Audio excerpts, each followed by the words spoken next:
up them poles on them, birdie.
Yo, what's going on, Yo, fellas?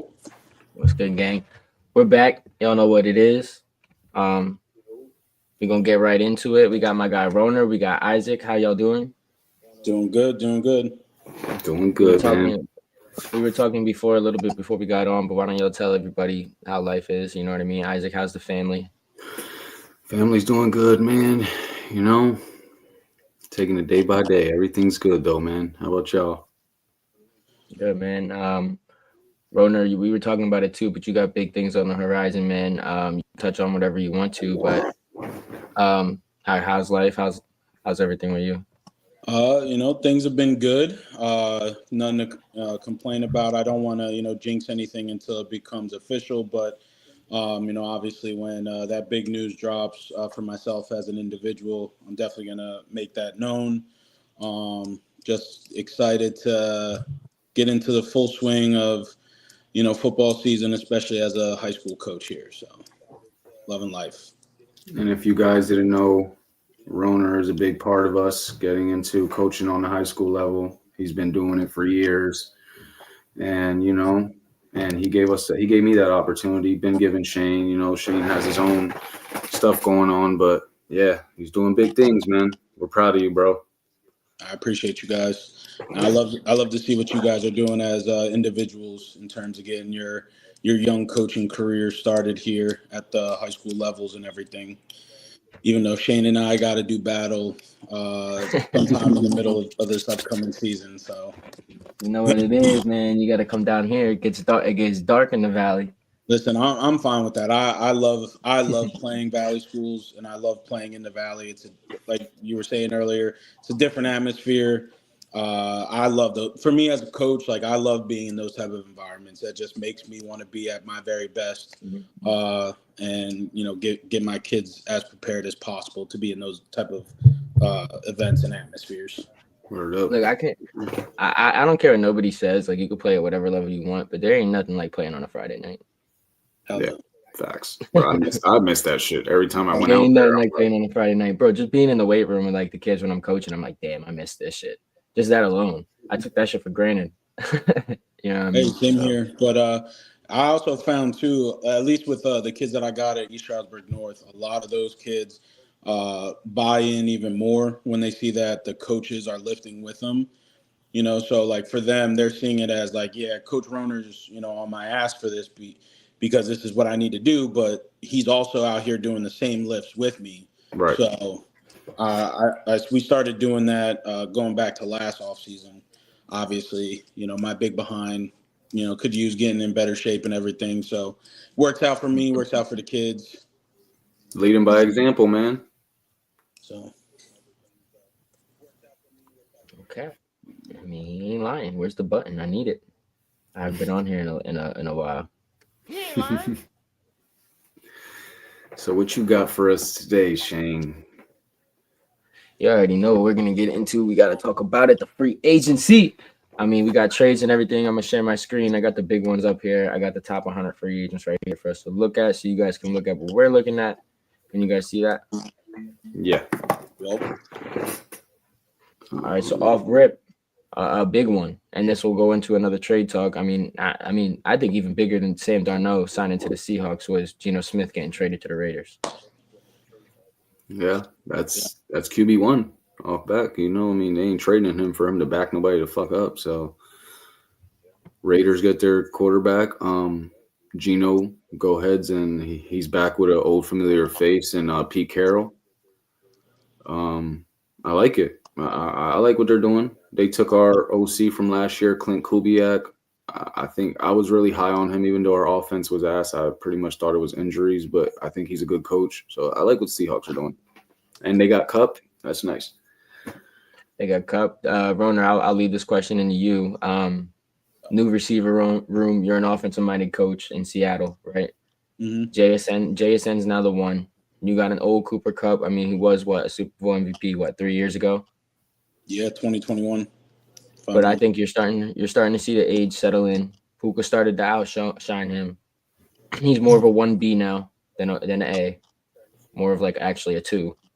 So you think they upgraded their room? You think it's the same or you think it's worse? And elaborate. I mean, it's hard for me to say necessarily that they upgraded when you get rid of such a physical specimen that is DK Metcalf. I mean, Right. there aren't many receivers in the league that are, I believe he's 6'4", 235. Yeah, I think AJ Brown's the only one who's like similar to him in my head.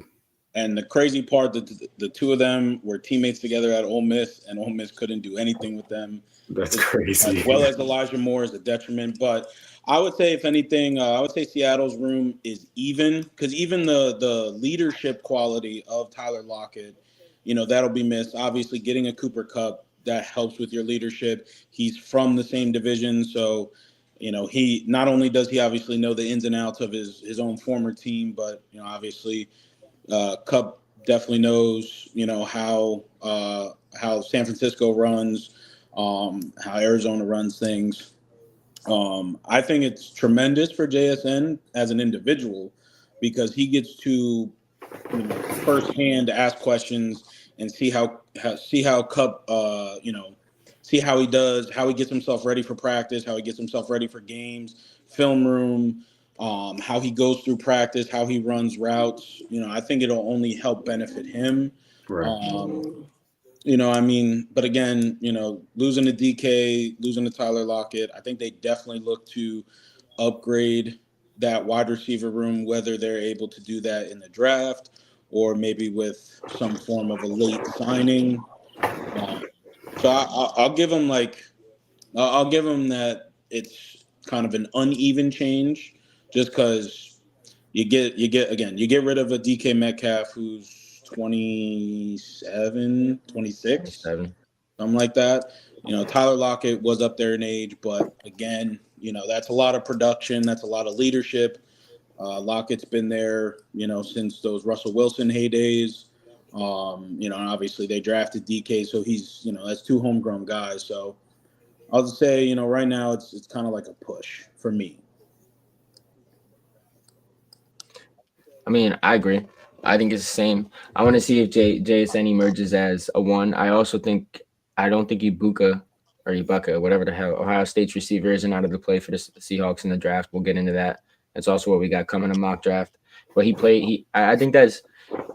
think he's the best receiver in the draft to play second fiddle to a superstar already because he's done it his whole life. It was Marv. It was JSN. He was there young when it was Olave and all of them. You know what I mean? I think he's definitely like one of the most NFL ready because those Ohio State receivers come in already ready to play pro ball. Like, it's annoying, but yeah, Brian Hartline does this. Be snapping.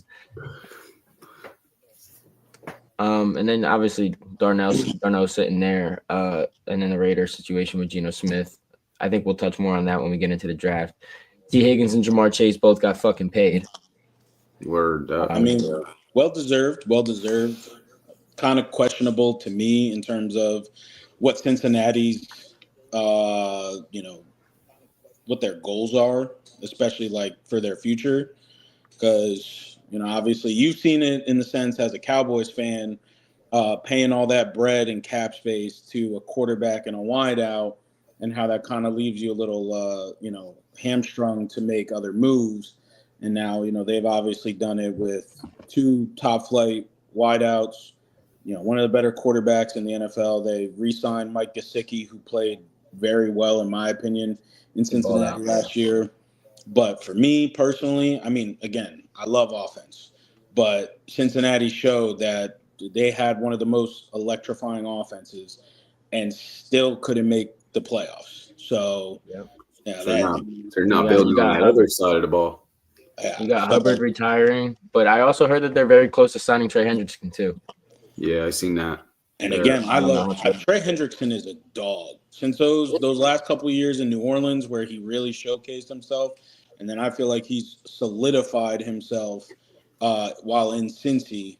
But again, I love all these guys getting paid. They deserve it. They've earned it for that grouping. But you're gonna talk about, and I get like pushing money aside and restructuring deals at the end of seasons, in the middle of seasons, but talking about probably upwards of maybe 40 to 50% of all of your cap space, if not maybe even more. Yeah, everybody want to between everybody want to do the two Mickey Loomis. receivers and a D end. That's tough. Everybody want to do the Mickey Loomis till you're in his shoes. Yeah. Yeah. And those shoes, sometimes it takes, as you've been able to see, it takes a while to get out of that. Yeah, for real. You got Josh Sweat leaving the Eagles, going to the Cardinals, going to a familiar face, playing in the defense he's familiar with. I like that move for Arizona. A couple guys going back where they were with Trey Smith and Ronnie Staley. Milton Williams, another edge, interior D lineman as well, leaving the Eagles, going to the Patriots. How about that one, though? How about that one? Remember, he went to the Carolina, and then Patriots came in there offering more, and bow, like tampering period, man. As a Patriots fan, obviously I tell anyone, especially when my kids ask me, I've been very blessed and fortunate to see basically the entirety of Tom Brady's legacy career on top of Bill Belichick and what they built in New England. Obviously, these last couple of years since their moving on from the organization's been rough. As New England, got the 4th overall pick. But Milton Williams was someone that I wanted New England to sign with all that cap space since before free agency even ended. You got me sold on a 25-year-old interior D lineman that creates relatively around the league top pressures. He might not always get like the stats that people are aware of, like sacks and TFLs, but his interior pressure percentage was elite this year. I believe he was top 5. Yeah, I'm not fully certain on that stat, but I mean, again, you're talking about a 25-year-old who's more than likely his best days are ahead of him, best years are ahead of him. Yeah. I was when I saw that he went to Carolina, I was pissed. First of all, obviously, I was jealous, but I was like, "You guys already have Derek Brown. What are we doing here?" Right. And then I want to say our own guy, it was either Alex Hughes or Matt Weiss, posted it, and I disliked it. I disliked the whole entire thing. And then when I got the notice that New England reached back out to him and up that his yearly salary by like $2 or $3 million, and he's swapping and coming to Foxborough, happiest person in the world. I like him going there. Offensive lineman, defensive lineman, fullback, running back, linebacker, corner, free safety, strong safety, head coach, assistant coach, and a plethora and a barrage of other things as well. I was going to utilize him really good. That's funny. Stop playing with my dog, Matt.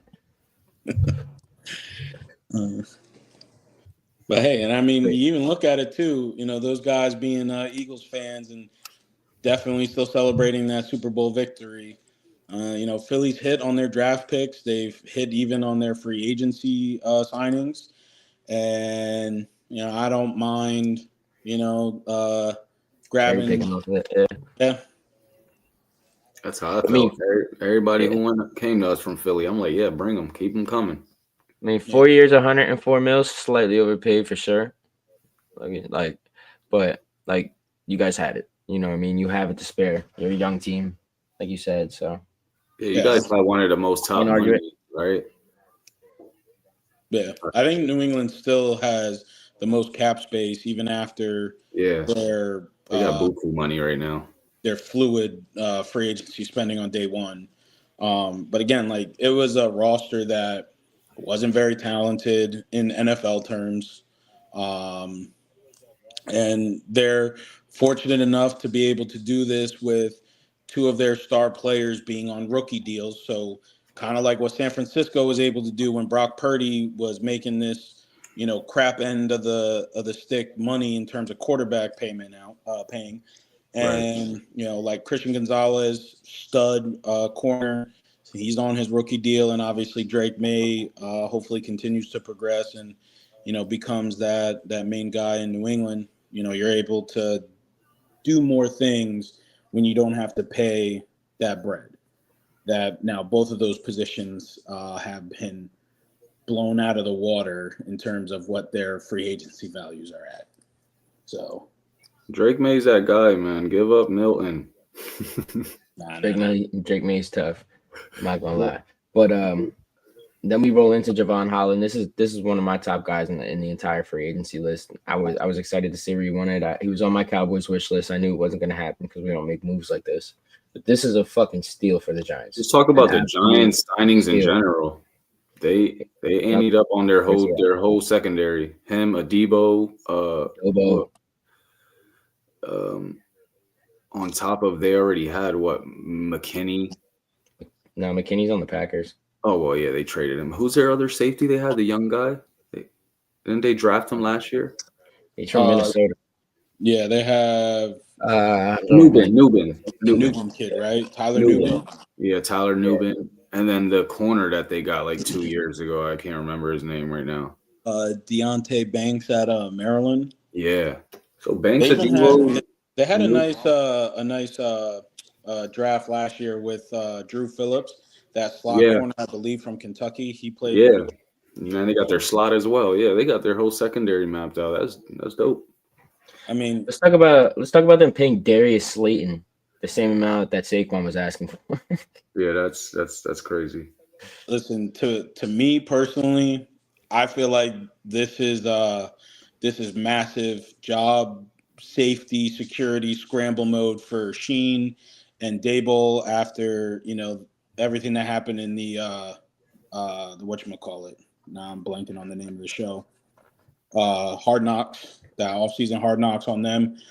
But again, I'm with you on that on Javon Holland chain. That again, he's another young guy. I want to say he's like 25 himself. Yeah, he is 25. But you didn't want to pay Xavier McKinney last year, who was a homegrown kid. You drafted him in the second round a couple years ago. He signs a deal in Green Bay and has arguably the best season of his career. Right. Yeah. He was damn near the top of the leaderboard in interceptions on the season. So you get burned by that. And then obviously, as everybody knows, whether you're a football fan or not, Saquon Barkley just torched the NFL. But in my opinion, between them not bringing back both of those homegrown guys and them having the best seasons of their careers up until this point, like that has to be a tough pill to swallow. And again, Javon Holland, great move, but you could have done it last year by just keeping Xavier McKinney and using Brett this year to fill out your offensive line, your receiver crew, like whatever you'd want to do. But I mean, again, Javon Holland, hell of a player. Darius Slayton, I think he's a solid receiver out there. The whole money aspect that he got paid that they wouldn't give to Saquon is amusing to me.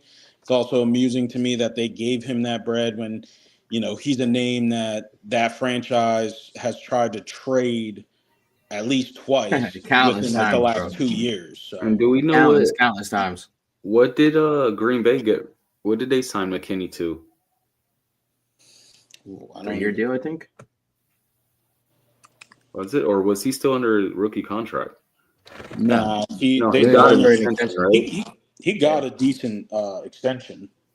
That's what I'm saying. I'm pretty sure they paid him around the same range. Yeah. Yeah. Giants, you're doing good now, but you could have done better. Absolutely correct. Osa, great re-signing for the Cowboys. Needed that back. He was top 5 in every 3-tech category last season. I was That was surprised a that dog. was Zach Bond gets that bag. Good for him, man. Yeah, he didn't Zach deserve Bond got paid. Oh shit! Whoops. You got fucking Carlton Davis going to the Patriots is a good pickup. Yeah, that's Went back to the Bucks. I did like that.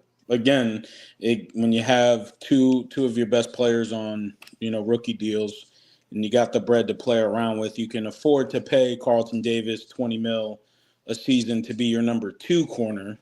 Most teams are paying $20 million for their top guy, 20 plus mil for their top guy. So again, New England's got that wiggle room, but again, they needed it. Pass defense was horrendous. Had a lot of young guys out in New England, playing in the DB room.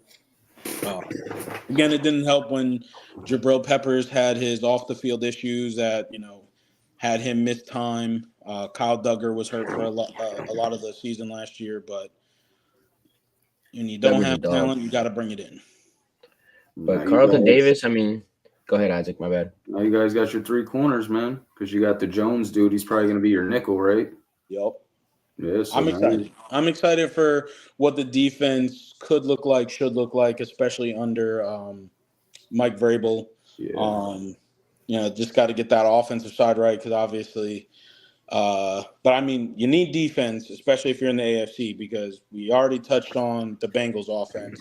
Right. Lamar Jackson in Baltimore isn't going anywhere. Pittsburgh's got pieces. They just need that quarterback position solidified. Buffalo is Buffalo with Josh Allen, reigning MVP. Bo Nix in Denver they're probably going to get better and better. You're always going to have Mahomes in Kansas City. Harbaugh's doing his thing already in LA. We talked about Vegas even with Geno Smith and some of their moves. So, Bo Nix I in didn't Denver. even touch on the AFC South. Yeah, Bo Nix in Denver and stuff. So if you're in the AFC, you need to have a Defense. good defense. Otherwise, you don't stand a shot to do anything come playoff time. Right. You still need to score. Absolutely. I'll never discount the offense. I mean, I understand that. He's 28, $20 million a year. You restructure that if he doesn't play well. You get him on a bargain. You got him till he's 31. So, what move do you think your team made that what's your favorite move, Roner, that you think helps your team right away? I wasn't the biggest fan of when I saw the signing, just again based off of age. And I would love to go on the route of Milton Williams or Carlton Davis, or even Harold Landry. I like that signing for him, but I'm honestly gonna go. I was sold after his opening press conference. I think it was either earlier this week or later last week. Morgan Moses. Nice. What he said during his opening presser about basically getting everybody in that locker room to understand what it takes to be an NFL player, what it takes to eventually get up there to being considered a longtime NFL vet. He talked about how this team will be hard nosed, play tough, play 4 quarters, kind of punch you in the mouth, and we'll see where the chips fall. And then obviously, doing a little bit more background. I want to say he's 33, maybe 34. So I wasn't the biggest fan of signing an offensive lineman, especially a tackle at that age. But, kudos to him. He's done a hell of a job in terms of keeping his body ready. He's rarely missed games in the last 4 or 5 years. Goes out there, plays, above average, play at right tackle. Again, I touched on how terrible New England's talent's been as a roster the last couple of years with that offensive line. And I played offensive line when I did play. That was the first position group I coached when I got into coaching. That offensive line, outside of a couple guys, I don't have any words. Again, not saying those guys aren't talented because they're in the league, but they didn't deserve to be on fields on a Sunday afternoon with other legitimate NFL guys. So yeah, not you to got to mention, upgrade that, and that was massive. I think you guys go heavy O line in the draft. A guy like Morgan Moses is great for that room. Yeah. Which, again, speaking on that, I know it just recently happened either yesterday or the day before. I was surprised that New England cut longtime captain and starter David Andrews at center. Yeah. I thought he'd be a part of that with Morgan Moses. Maybe just a timeline of, hey, David Andrews being on the older side. And I was surprised by that one. Maybe he wants to try and maximize the time that he feels like he has left and, winning more games, which that everything he's given New England, for me as a fan, I'm a big David Andrews fan. And then today, New England signed Garrett Bradbury, the former starting center from the Vikings. I think it was like a 2-year, $12 million deal. So nothing crazy, but potential for upside. He is younger. He is athletic. And I think at worst, if he just ends up being a valuable backup / rotator when you're going to have some bumps and bruises as the season goes on, especially being in the trenches, I like that move. Yeah, I was surprised you guys let your center go because I'm like, I know they're going to bring in a few in the draft, at least 2. Like, they're going to want to have that veteran presence. But it's good you're saying Moses is doing what he's doing, so they still have that veteran presence there, to coach him up and stuff. So, yeah, his opening presser, like I said, his opening presser brought the former football player out of me, and I was about to be like, you know what, I'll put the pads back on, let's run through a brick wall, like let's get down and dirty. I mean, that I can relate because that's how I felt about them hiring Shoddy till I heard him speak. I was like, damn, I want to play for this dude. Yeah. But how about Hassan Reddick?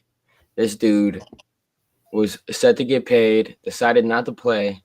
Now he's on a prove-it deal for $14 million for being a dickhead. That's still a lot for a prove-it deal. Hell yeah. Fucking, we signed Chase Young to he only got paid $9 million last year on a prove-it deal. So that's still a lot for a 30-year-old too at that on a prove-it deal. Yeah, that's crazy. That dude was 24 and we gave him $9 million on a prove-it deal. This dude's 30 getting $14 million a year on a prove-it deal. Facts. That was definitely interesting. But you got Steph Diggs still out there. I don't want to touch on all the team signing. There's way too many to do. You got Asante Samuel Jr. still out there. I want the Cowboys to go after him. Yeah, I want us to get him too, man. He's coming off shoulder surgery, right? Am I mistaken? Asante Samuel Jr. He was hurt last year. He missed a lot of time. He was. I think we can get him just because we got Brandon Staley. You know that he coached him in Chargers, all this. So I'm hoping we could get him just to shore that shit up. These two right here are massive. Hufanga and fucking Dre Greenlaw going to the Broncos. 2 dudes familiar with each other. 2 fucking quarterbacks of the defense. It's great for Broncos. They got Hufanga and Greenlaw, but it's still also injured-prone guys. So it's like if they stay healthy, that's fucking great. They're gonna help out right away. But if they can't, bro, that might hurt. You know what I'm saying? Those are 2 guys coming off of big injuries. Yeah, I'm right there with you on that, Isaac. I mean, like you said, extremely talented guys. We saw it in a glimpse of that, 1 year or part of that year that Hufanga became, a starter, super versatile to do a lot of different things on a defense. And Dre Greenlaw is a dog. Still crazy to me I how. thought we had the league's next Troy Polamalu for a sec. Hey, if he stays healthy and gets a little more longevity in his career, no, I'm not. I'm not saying that he's going to reach that level, but you can at least make more of a compelling argument. Right. But Drake Greenlaw, I think he's the biggest one. If he stays healthy, he elevates He's a that fucking defense. dog. He's a dog. You got Amari Cooper here. You got some good vets out here. You got Rasul Douglas. I mean, these are guys that are all going to get signed probably post draft. Cam Robinson, that's a solid offensive tackle. Yeah, some of those veteran receivers, like we got some good ones still out there, but I feel like these teams want to see where they're going to land with receivers in a draft before going to get some of those guys. Steph, Justin Simmons is out there. I think J.K. Dobbins. I think Simmons goes to Philly. I could see that. Kaiser White's out there. I'd be pissed if he goes to Philly. Keenan Allen. Anybody Keenan Allen's still out there. Fuck. You got like you said, there's a lot of very solid, productive, still veteran wideouts that are gonna help somebody's team, whether they got a young wide receiver room or a young quarterback room. Again, one of those, a Diggs or a Cooper to Seattle, just to give them another guy with JSN and Cooper Cup. Right. Would be solid. I'm hoping we get one of those veterans because we already got young guys. And I know we're going to get one in the draft. We need a vet. Dude, people forget what Keenan Allen is, too. Like, he wasn't bad last year. That was a rookie quarterback in a terrible offensive scheme. Yeah, he wasn't at all. And in a massive receiver room where, obviously DJ Moore is the guy, for that receiver room. But then you also spend, one of your other top 10 picks on another receiver from college. So obviously they're definitely going to want to showcase him and to try and validate, where they drafted him. So plus they paid Cole Kmet. They extended him last year, so he was on new money. So I mean, I'm not mad at the deal because they could probably still go get somebody in the second, third round to play an actual third receiver role. Keenan Allen, he's too good to be your third guy. And you got DJ Moore, who's really technically your number one. And then, like you said, Odunze, the way you drafted him, he's going to be either one or two. Yeah, I mean, I could too good to be that third guy. I could be completely wrong, but the way I felt like I watched it, I mean, obviously, Caleb Williams, he'd hold the ball way too long. There's certain things in college you can get away with that you can't get away with in the NFL because those 300-something pound D linemen are just as fast as you at quarterback. So you can't really play around with it. But I just felt like Odunze didn't know what his role was. And, I just felt like he struggled trying to, figure out what his place was on the team. Like you said, Keenan Allen's going to come in as he should because he's shown it outside of his injuries. Like, he's one of the better route runners in the NFL. He's got some of the best hands in the NFL. Right. And so like he's coming in as like the 2, but certain games he got like wide receiver 3 or even wide receiver 4 looks. So the whole flow of that offense last year was. And like piggybacking off of what you said about their line, like I still think Tevin Jenkins, since he's young, is an extremely valuable guy because, like you said, like they put a lot of the blame on the O-line, but when you really watch it, a lot of the shit was fucking Williams, bro, just holding that ball too long. And like you can't blame O lineman to freaking try to hold a block for like over fucking 5, 6, 7 seconds now. Like, I want you to know, as an offensive lineman, if I give you 4, or I'll even go past that, but 4 is really my limit. If I give you 5 solid seconds of blocking, you better have that ball out to an open receiver, or your ass better be running. Because don't expect me to sit here and continue to block somebody that's trying all these different moves. And, obviously, as an offensive lineman, especially if you're on the interior, you definitely get away with more holding calls and certain stuff like that. But the more prolonged the play goes, the more susceptible you are to mistakes happening, people getting tired. And, again, if I'm a 320, 330-pound lineman and I've already given you 5 seconds of solid blocking, my ass is tired now and I'm getting lazy and I'm definitely getting close to, I'm probably just going to hold this motherfucker. And if you think about it, like in the game of football, like what do they say? Like those type of positions when you have so much time, it's like a DB. Like a DB, you could be good, but you can't guard a fucking receiver for fucking 10, 20 seconds if a quarterback has no pressure. D-line, if you're not getting no pressure with all that time, the quarterback's going to find somebody eventually. Absolutely.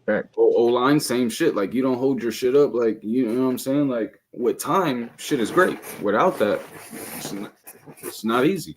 Yeah, again, on average, they say that I think it's around 4 seconds is the average of play for football. And that's crazy. That's fast, too. It's like fucking. Yeah, and that's obviously 4 seconds of like everyone giving, generally speaking, everyone giving max effort. So right. You're trying to fire everything in your body to be as optimal as possible for 4-second intervals. Seconds. Yeah. I then have to prolong that. Yeah, now you're that's what the simple fan doesn't understand either. You look at the greatest quarterbacks of all time, a lot of their release times are within 2.3, 2.5 seconds. That's why let the athletes do the work. Word, get that shit out. That's one of the things that's one of the things that helped Brady, be as good as he was. He got that ball out of his hand so fast that it really didn't necessarily matter, whom he was playing against, because your D line, your pressure, it's so hard to get there if you're a defense. If a quarterback's getting the ball out of his hands that quickly, like it's just unless someone just happens to fall down or something else happens, you can't get back there that quick. Right. And time is key, man. It's everything. The hardest offense to stop is an offense that's clicking on all cylinders, man. When receivers and quarterbacks and the timing is matching, man, 3-step drops, hitting shit on the break. You know what I mean? That shit is hard to stop. I don't care what defense. Zone. You had to be able to play man, like a press man to beat Brady, like, and be really, really fucking good at it. But you can't beat him in zone because he's gonna get that. You're gonna know where his hole's at.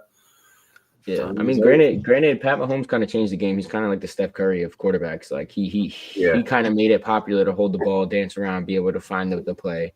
He made it cool. Now you got guys like Lamar. Yeah, you got guys like Lamar that are sitting there doing like highlight reel fucking juke moves and shit like that, spinning around, throwing the ball across the field like inches from the sideline. That play was crazy. I know you guys know what I'm talking about.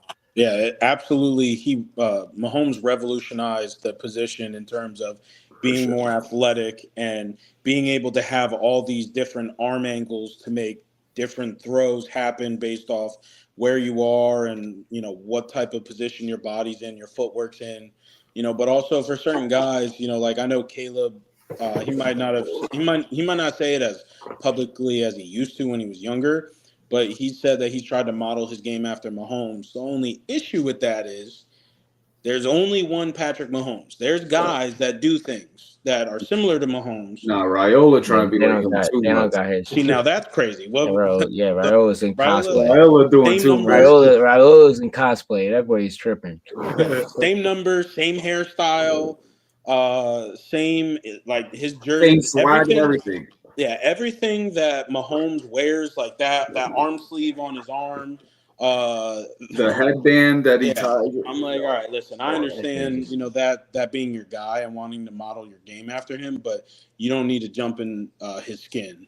And this should be you. You were a 5-star high school recruit coming out. You have to have talent to get that type of rating and that type of respect, but be you. Like, it's just crazy to me how great Pat Mahomes is, and the reason why he fell is because he did all that weird, unorthodox shit. And like back then, quarterback coaches would be like, "No, don't do that shit." You know what I mean? You throw a sidearm moving to your left across your body, you would get benched 10 years ago. Like, there's certain things now, even at the high school level. My quarterback that I have at North, he's a lefty, and he's typically whenever he's on the field, he's one of the more athletic kids on that field. If not the most athletic kid. But like there's even things where I'm kind of telling him, I'm like, listen, I'm not going to sit here and tell you to throw a ball the way that they would have when I was in school. I was I played in high school from 2009 to 2013. It's not all that long ago, but like we were talking about Mahomes revolutionizing the position, in that short of a time, that he's changed it enough to where I'm even coaching it differently at high school, where I'm not trying to get you to do certain things that worked back then. Right. I'm still telling him, I'm like, listen, if we are in a game and you switch hands as a lefty and put the ball on your right hand and do some dump pass, and if we catch it, I'll be happy in the moment, but then you and I are going to have a conversation. I'm probably going to tell you, please don't do that again, because I don't need to go through those type of heart palpitations on the sideline. I don't need that. No, that's a fact. I mean, what's up? Drop that little thing. The little draft shit. We hit the 40-minute mark. It's about that time. Good time check, because I would have just kept talking. That was a good talk though. That got to be that could be a different show where we're like during the dead season and stuff like that. You know what I mean? Where like everything's just quiet after the draft, like right before OTAs and shit. That's where we got to start talking about like who revolutionized the game and shit like that. So that was a good talk. Yeah. Something on that local high school football. Yeah, I could talk football all day, but we want to get into local high school football. Oh yeah. Whole other ball game there. I mean, hopefully down the road we're able to bring kids on and shit like that. I don't know. You guys tell us right now in the comments. Like, do you guys want us to do trades? You guys can get in on this. If you guys think that trades are going to happen in the first round, let us know. Like, should we do a mock with trades or not? We did one 2 weeks ago with no trades, and yeah, let us know. I mean, I'm for it. I don't think there's going to be too many. I mean, obviously, we're not going to sit here and think about what's going to be a logical trade. We're only doing 1 round mock draft, so what we're giving up for it isn't going to matter. You know what I mean? Right. Talk about what it would be. But let's do the trades. So if you guys have any trade ideas that you guys think is going to happen, drop it on the comment. Let us know. Anybody trading up? You think your team's trading up, trading back? Let us know. He ain't lying. Because as of right now, we got Tennessee with 1. I think Tennessee stays. What do you guys think? Oh, shit. Here we go again. I think they stay because I think they have an understanding of who they want to be their quarterback of the future. From stuff that I've read and heard, it sounds like they have a pretty solid consensus of who they think is their guy moving forward. Obviously, crazier things have happened. We've all seen guys that we expected to go in certain spots that didn't end up happening on draft night, or guys or teams making trades, last minute. If a team comes to you and says, "Hey, I'll offer you A, B, and C for that pick," and you're like, "Well, shit, you weren't, you didn't offer this up, a month ago, 2 months ago, whatever." So yeah, we'll do that now. So. Yeah, and for people who think they wouldn't because, like, hey, they still got Will Levis last year to 7 and 3rd. Yeah, it was his rookie year, but it was fucking atrocious. And that was a good enough sample size. And if you want to go through another atrocious year like that and not get a quarterback and try to figure that out elsewhere or whatever, or draft them later, then that's on you. But you get your guy here, the number 1 guy, if you love him. If you love him, you get him. And now I think it would be a different conversation if they went out and signed a vet. I mean, their only option really here is Russell Wilson, Aaron Rodgers, or Jameis. Russ and Aaron aren't going. It's really looking like Aaron Rodgers is going to the Steelers, bro. Yeah. So Cam Ward, I think that's consensus. I'd agree. Yeah, that is. Davion said he thinks the Giants are going to trade up if they don't sign a quarterback. I can see that. See that. Again, they need that position. I still think the only person they have under contract for next year for the quarterback position, Tommy DeVito. And we've seen what Tommy Cutlets, can do in a small scale. He hasn't shown anything that he can be your franchise guy in the hardest city to be a professional athlete in. Right. Thanks. That's a fact. I don't know, man, because I'm thinking two ways with this. Like, they can go generational talent, get that guy. I don't think Shador's going there.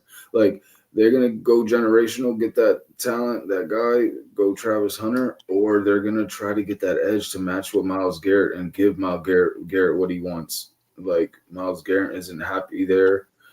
So maybe they, you know what I'm saying? Like, there you go. There's another edge rusher, so you have fun with. Shut up. Shut up. So, I mean, I think Travis is the best player in the draft. I don't think that's fair. Yeah. So do you go BPA here? I don't think the Browns didn't have a playoff roster. They just didn't have a quarterback. That's a playoff roster. They would need him more as a what? As a receiver, though, right? Because their DBs are solid. He'll start right away. I mean, but it's like, I mean, I agree. What fits the Browns more? Like, would they need that edge more, or would they need that hybrid or something like that? I think they need a superstar, somebody that their fans are actually going to fuck with other than Myles Garrett. Yeah. I think you can go either way. What do you think, Roner?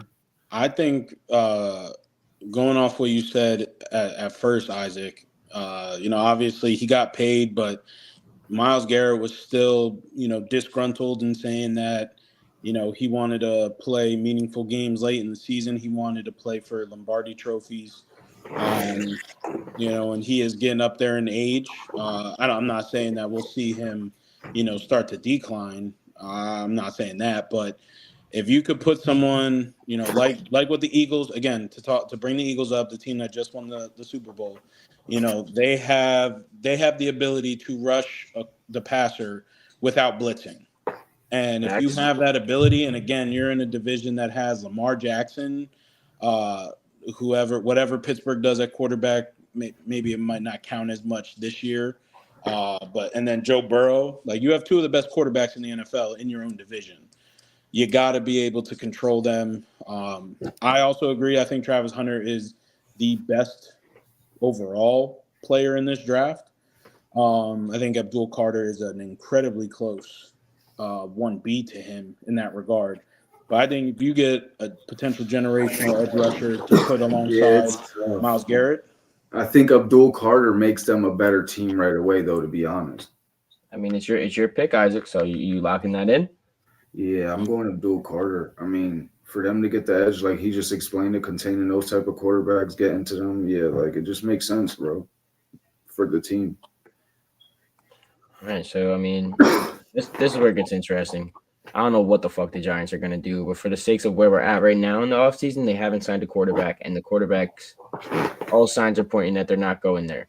So I think their best option is Jameis, and I don't think Jameis is the answer. At the very best, you get 30 for 30 Jameis throwing that bitch deep to Malik Neighbors, and you've got Travis Hunter on the other side every now and then. You got Slayton and Wan'Dale Robinson as well. You put Travis Hunter in that secondary with Andrew Phillips. Who's the corner they drafted 2 years ago, and Newman they drafted last year. Deontay Banks, yeah, and then they just signed Javon Holland. Because I personally, if I'm the Giants, right, Shador's good, but no, it's got to be Shador just because of where they're at with their coach and their GM. I don't think they have the security for another year. If you have the security for another year, I go Travis Hunter here. Know that I might not be good. Grab Jameis. Say, fuck it, let's do what we got to do. Then I trade the farm to go up and get Arch.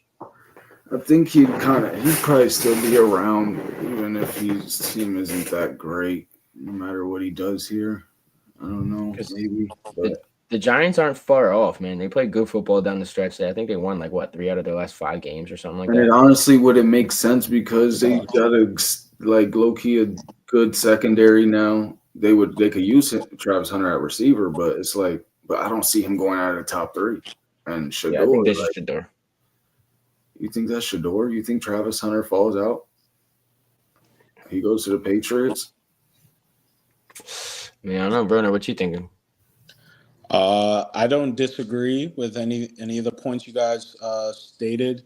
I mean, again, I think if you're certain ownership, you're seeing the potential for an Arch Manning being, your savior of your franchise, as well as some other quarterbacks that are, in college Next year, football that yeah. are coming out in that Next draft. year's class is nice, bro.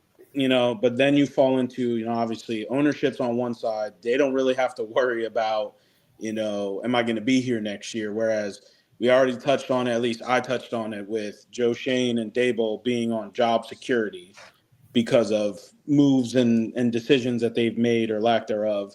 I don't know if I'd say Shador going there. I mean, I could see it, but do they think that Arch Manning is the play for next year? Yeah, And do they just want to get, that unicorn and, potentially give yourself. And that's New York, like Travis Hunter in New York, like you put him there. Oh, hold up. Breaking news. Former Alabama quarterback Jalen Milroe had dinner tonight in Tuscaloosa with Steelers coach Mike Tomlin, GM Omer Khan, and quarterbacks coach Tom Arth ahead of his pro day. It's good info.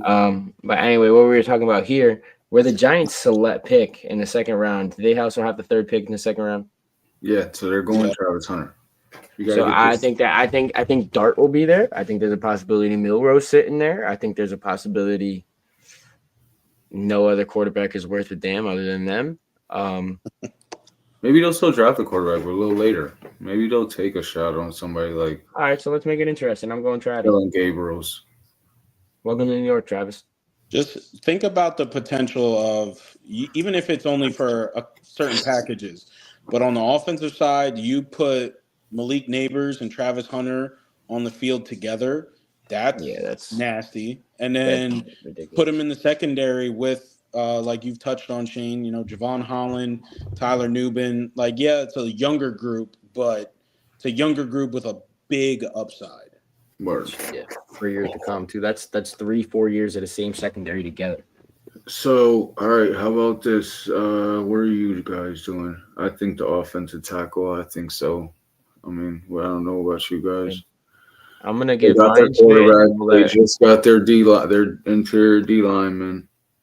Will Campbell makes the most sense to me. I think because you brought Morgus Moses, regardless, he's old. I think unless they fall in love with the Missouri dude, he had a really good combine. I think this is Will Campbell or Tet. I only say Tet because Tet just ran a 4.45 or 4.46 or some shit at his pro day, which is absolutely ridiculous. Yeah. I do agree. They signed some O-line, but we touched on it that they're going to go O-line heavy. You got the best two, and they're not my best two, but according to these rankings and most people's rankings, they're the best two. I think Josh Simmons is the best O-lineman in the draft, but we'll get to that conversation. If I'm Roner, yeah, I'm probably going Will Campbell because of his positional flex. And the lack of I think the other guy has more positional flex. Will Campbell, I think he was just an offensive tackle. Yeah, but he's going to be a guard. He's going to be a guard in the NFL. Yeah, they said a lot of these guys are going to be like – a lot of these guys might be guards for in the NFL, even a lot of these tackles. Yeah, Membo did slide around. I forgot about that. I don't know. I do think they're getting no lined up. We'll see what Roner thinks. I agree. I think it's offense because of all the defensive moves they've made so far in free agency.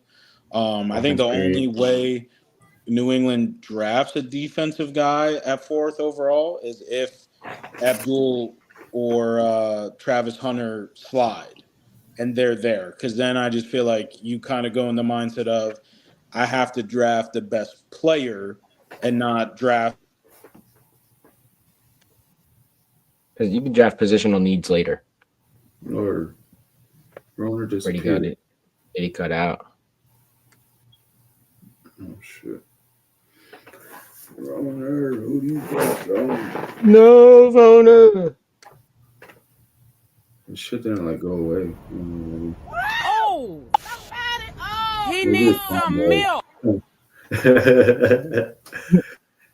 No, in all seriousness, they're probably definitely going offensive line. We know that. I don't know who Roner like to pick this All one. right, yeah. I mean, I just don't know who he wanted. I'm gonna think Will Campbell. I think he likes Will Campbell. We've talked about it. I think we need to move Lonzo. I mean, Roner will make this shit fly. That ain't no problem. Well, It's the suggestion, Roner. So I mean, we'll go Will Campbell. We'll give him 30 seconds real quick. Who we got next? Jags. His phone probably died. Is it the Jags? Pick after this is Jags, yeah. What do you think the Jags are doing? I mean, if he goes Will Campbell here, I think the Jags are going Mason Graham. But Mason Graham. But you also got Tyler. Where did Evan Ingram go? Oh yeah, Evan Ingram went to motherfucking Denver. I think what Brock Bowers did last year, and the fact that he went as high as he did, wouldn't hold the Jags back from going Tyler Warren or Loveland here. I could see that, honestly. You know what I mean? Yeah, but do they need the D lineman like bad? Like who's on their D line? Like, I mean, they got Josh Allen Harris or whatever the hell is. It depends if they're really in love with like Graham. There's people who's like all right of him, but there's apparently teams that's like really in love with him. So they got what's their name that they took first overall like 2 years ago? Walker. He panned out late. They got some pieces on their D line. They could use another one. They definitely got to pair somebody up with Walker on the inside and let Allen rush off the edge. So maybe that's what they need. I mean, I don't know. They might be the team that's really in love with him. I don't see in no mocks like Tyler Warren and shit going that high. But then again, you never know. This is our shit, but yeah, I see him going there a lot of mocks. All right, for the sake of the time, I'm gonna go Will Campbell and hope that that's who Runner wanted because that's who I would go. You got Jags here. We were talking about it. You're up. I think Mason Graham. Mason Graham? Yeah, he makes the most sense.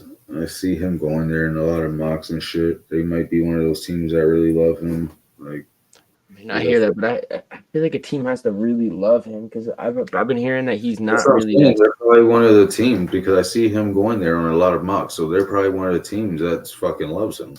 So if these guys like Mel Kiper and shit's throwing him on the thing, that's because that's something they know. Yeah.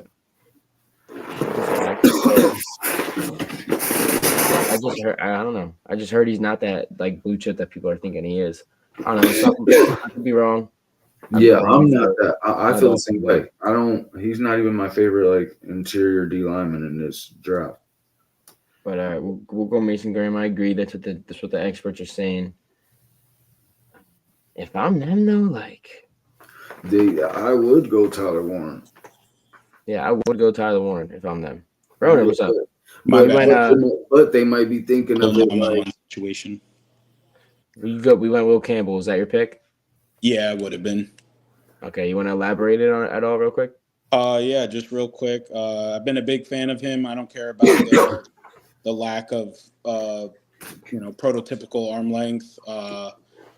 You're telling me a kid that started every single game as a true freshman at left tackle in the vaunted SEC, going up against top defensive guys that are in the NFL now. I'm sold on that. Again, even if he's not left tackle, he moves into guard. Again, we've seen, guards are just as big pivotal pieces to your offensive unit as a tackle. So I'm all for it. Especially for a young quarterback, need them guards for the run game. Yeah, the arm length doesn't bother me. I could care less. It's a half inch shorter, whatever it is. I don't care. We consensus thought Mason Graham to the Jags. You got anything to add to that? I threw in the point. I don't know if you heard it or if you could hear. I threw in the point that I don't. I've heard that not as many people are high on Mason Graham, that like they're making it out to be in these mocks. Evan Ingram going to Denver. I think what Brock Bowers did last year is going to make teams not hesitate to really jump on these freak tight ends. If you look at the history of the last 3-4 years, there's been some absolute gems. Yeah. You got a quarterback in Trevor Lawrence that you got to make work, a young OC. You got receivers on the outside. Duval. You got Brian Towns. Like I've said that. I said that this could possibly be Tyler Warren, but that'd be a shakeup. That would be a shakeup. I wouldn't be surprised though. Oh yeah, that's what I'm But saying. Like it makes sense, but it's just, you know, from what, like I said, from what I see, I don't really know too much of what Jaguars would do here. They're kind of like us. They fucking need about just about anything and everything. So it's like you go best available, but I also see him going to to Jaguars and a lot of these mocks, like from the guys like Mel Kiper and all Ian and shit. Like I know some of the stuff that I've heard about, especially after the combine, a lot of executives and scouts and coaches were turned off that Mason Graham was 20 pounds lighter than what he initially was listed and played as at Michigan. You know, I don't know if he's trying to so is cut that a down. good thing? Yeah, like I don't know if he's trying to. That and it was terrible. You know, like, is he trying to cut down weight, like cut down on fat to add strength and muscle on top of it?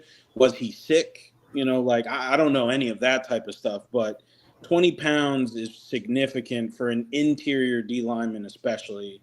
Is he a 1 or a 3? Kenneth Grant's the 1, right? He was the 3. Yeah. Okay. So, but Yeah, I mean, he's like a Brazil guy, bro. He is tough, but I don't know. I'm just not high on him. if the weight thing, you know, can get understood and situated, you know, like, hey, like I was this light because I was trying to run a 4.7 40-yard dash. Like I wanted to look good doing all the agility drills and stuff like that. Be like, all right, well, you know, because obviously, as you guys know, as football players, and you know, both of you getting into coaching, very rarely do you just run 40 yards straight without having to move left, right, or anything, and then you stop after 40. So the 40-yard dash is nice and all, but obviously that's just to get like an idea of what your straight line speed is like. But football speed is different, in my opinion. So If I have any advice for people watching, trust the tape, not the PJ Olympics. Trust the tape. Facts. Like you said, you get a potential physical freak at that tight end position that's just gotten more and more talent as the years have gone on. Like you also pointed out with Brock Bowers last year,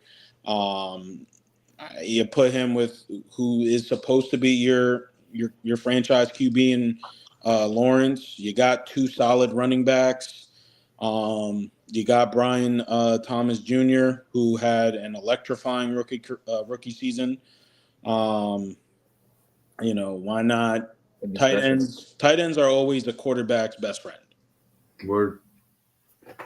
Hey, shit. Yeah, I think like it. It's your pick. It's your pick. What are you thinking? It's not my pick. It's Roner's pick. Not Roner. Well, Roner's pick would have been Will Campbell. No. Wake up, Afunga. Listen, he's one of your Nittany Lions. You going Graham? We are. No, we're going Graham. He was thinking for a second. There's too many tight ends. I mean, there's a lot of D tackles in this shit too, but I just think Jaguars love them. They're one of those teams that love them. I don't love them, but Facts. I'm not high on him. I don't know, but I could be wrong. He could be that guy. The tape tells me something different, but like I don't know. There's just that. I can't necessarily put my finger on it. Michigan, maybe it's PTSD against Michigan D linemen because I've been burned. Fucking Taco and Mozzie both suck. They drive me fucking nuts. You just didn't get the right ones. Yeah, that's true. Because Aiden Hutchinson. But anyway, Las Vegas is on the clock. I'm up. I think this is a no-brainer. I don't even think it's much of a conversation. You just got your franchise quarterback. You don't have a fucking running back in your room. I think this is Ashton Genty. Yeah. I think this is where Genty goes. Do you think a runner? I don't disagree with you. I'm gonna, preface with that, but again, I wouldn't be surprised with McMillan. Just again, even what you said, the 4.48, 4.46, whatever it was, he just ran at his pro day. His size, his length, 6'5". that's tough. But a name that I've been, reading a lot of different articles about with people being really high on him. I don't think it would happen this high. I wouldn't be surprised if Vegas found a trade partner and maybe traded back. But a name I've been hearing and reading has been getting a lot of, smoke as the draft approaches is Amarion Hampton. Like, Oh, hell yeah. I've heard the same thing. Not saying, Genty isn't that. Like, what Genty did last year, obviously one of the more historic seasons college running backs ever had. But I don't know what people are talking about with Amarion Hampton. If they took Hampton here, I'm a North Carolina fan, so I'll tell you exactly about Hampton. That boy carried that team. The only games we won, the offense, he carried. Bro, we had our fourth-string quarterback playing at a certain point in the season. I didn't even know where this dude came from because when I knew about the roster, I had no idea who the hell this dude was. But Amarion Hampton is that. He's the epitome of a three-down back. He can catch the ball. He runs between the tackles. He can run around the edge, and he can block. That's the biggest thing. Out of every running back in this class, he's the best pass protector. And that's one of the big things that I've heard in terms of when you compare Genty with Hampton is the fact that now, again, different schemes, you understand different, I know the ACC gets a unfortunate rap when it comes to football, but obviously, Boise State's not always playing the best competition out there in the Mountain West, I believe is the division. But ACC a lot better. NIL. A lot of guys a lot of people could say, like, look what happened when he played a good team in the playoffs. Like when he finally seen a team from a tough division. I got an argument for that though. Everybody in the fucking world knew the ball was going to Ashton Genty. The first play, y'all put 9 in the box. There was 8 to 9 in the box every time. You know what I mean? Now, don't get me wrong. There were certain times like he can't be Superman and win against that all the time. But there's plays in that game that might be 4 to 5 yard gains that if you really watch what Ashton Genty's doing, bro, he's breaking like 4 tackles and gaining 5 yards out of nothing. You know what I mean? It is. You can't coach that. You can't coach that. No, he's a beast. And what teams are looking for especially is that big play, home run ability from that running back position. Going back again, sound like a broken record, but going back to the Eagles and Saquon Barkley, what did he have? He had 6-7 touchdowns of over 60 yards this year. Yeah, I mean, ridiculous. Ashton's a freak though. Ashton Genty's a freak, man. Like Trust the tape. Fuck the comp. Trust the tape. Watch this kid play, man.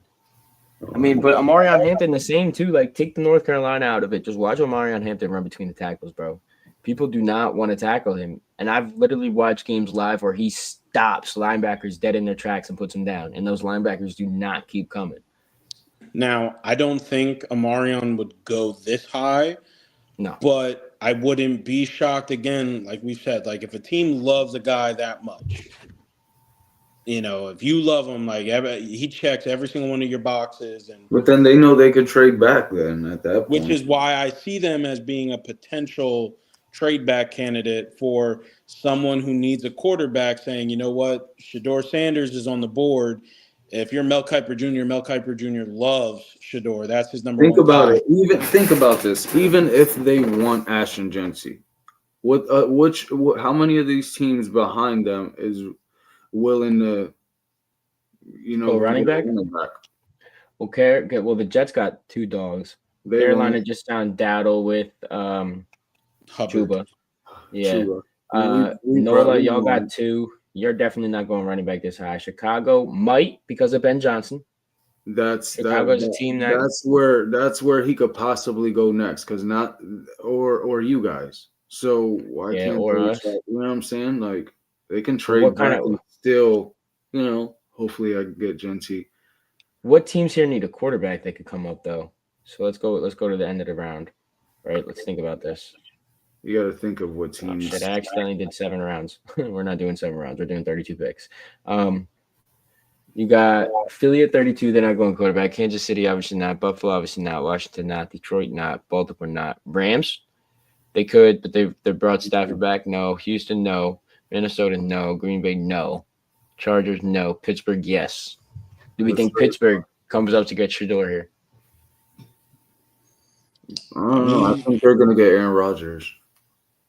I could throw more curveballs out there. I know that this team just signed Danny Dimes to compete, but if they're maybe already sold out on what Anthony Richardson can do for them, are the Colts maybe players where they offer up Anthony Richardson to Vegas in that type of scenario, sit behind Geno Smith, learn from Tom Brady, and Tom Brady's going to tell you don't ever tap your head to come out of a game.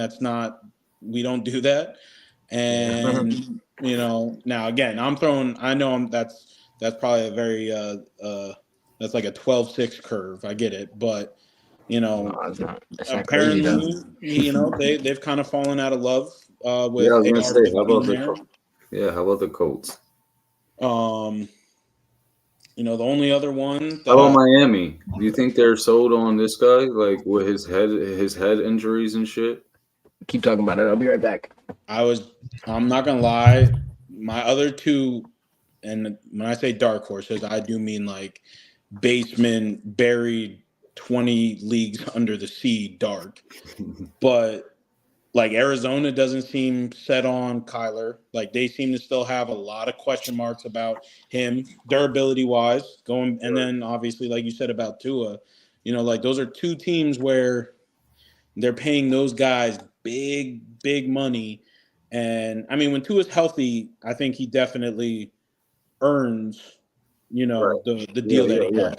He does. But like you said, the head injuries and, his head injuries in particular, like he's been left multiple times looking like a vegetable. They're gonna need at least a good solid backup. Like you got to be cautious of that. Like I don't know if you guys can hear me, but you look at last year, the Falcons signed Kirk to big money and shocked everybody by drafting Penix. And look at where they are now. Still could land somewhere. Like that's another thing. Like where can Kirk go? Like Kirk might land on one of these teams and shit. We don't know. Kirk in New York. Me personally, the one team I'd love to see him go to, because I'd be very curious as to what he could do for them, is Pittsburgh. Pittsburgh? Put him in Pittsburgh where they're going to do a lot of play action offense, which is right in his wheelhouse. It's where he's made the best seasons of his career were in Minnesota when KOC and them were heavy play action teams. He's got two of the more physically gifted wideouts in the league, especially at their size. You got a 6'3" guy in Pickens on one side, 6'4" and DK on the other, plus solid guys in the middle of the field. Get another running back if you're Pittsburgh to pair with Jaylen Warren. And Judkins. Shit. I'm not mad at Judkins with them. I'm not even mad if they maybe use their first round pick for Omarion Hampton. Yeah, I like that too. Maybe foreshadow. I don't know who it's gonna be. I think it's running back maybe, and I think the only running back that anybody's gonna take this high is Gency because of what he did and all this. So I don't know. I don't know if they love him. I'm up, right? Yes.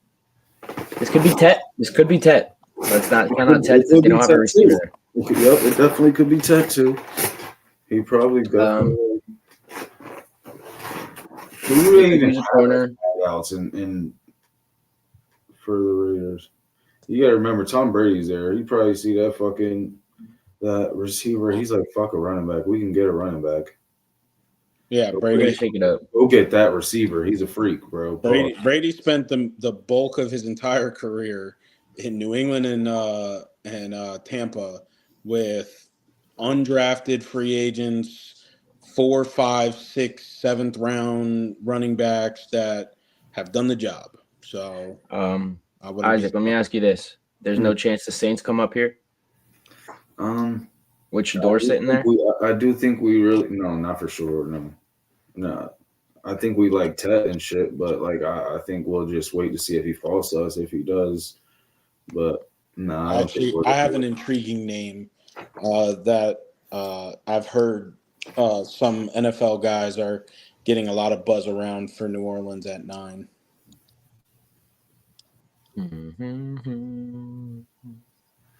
I just don't see a suitor besides Pittsburgh that would come up here for a quarterback. Let's just pick it because this shit is fucking. It's the fucking Raiders. Where are they going? Zashin Genty. Runners back up. The Jets.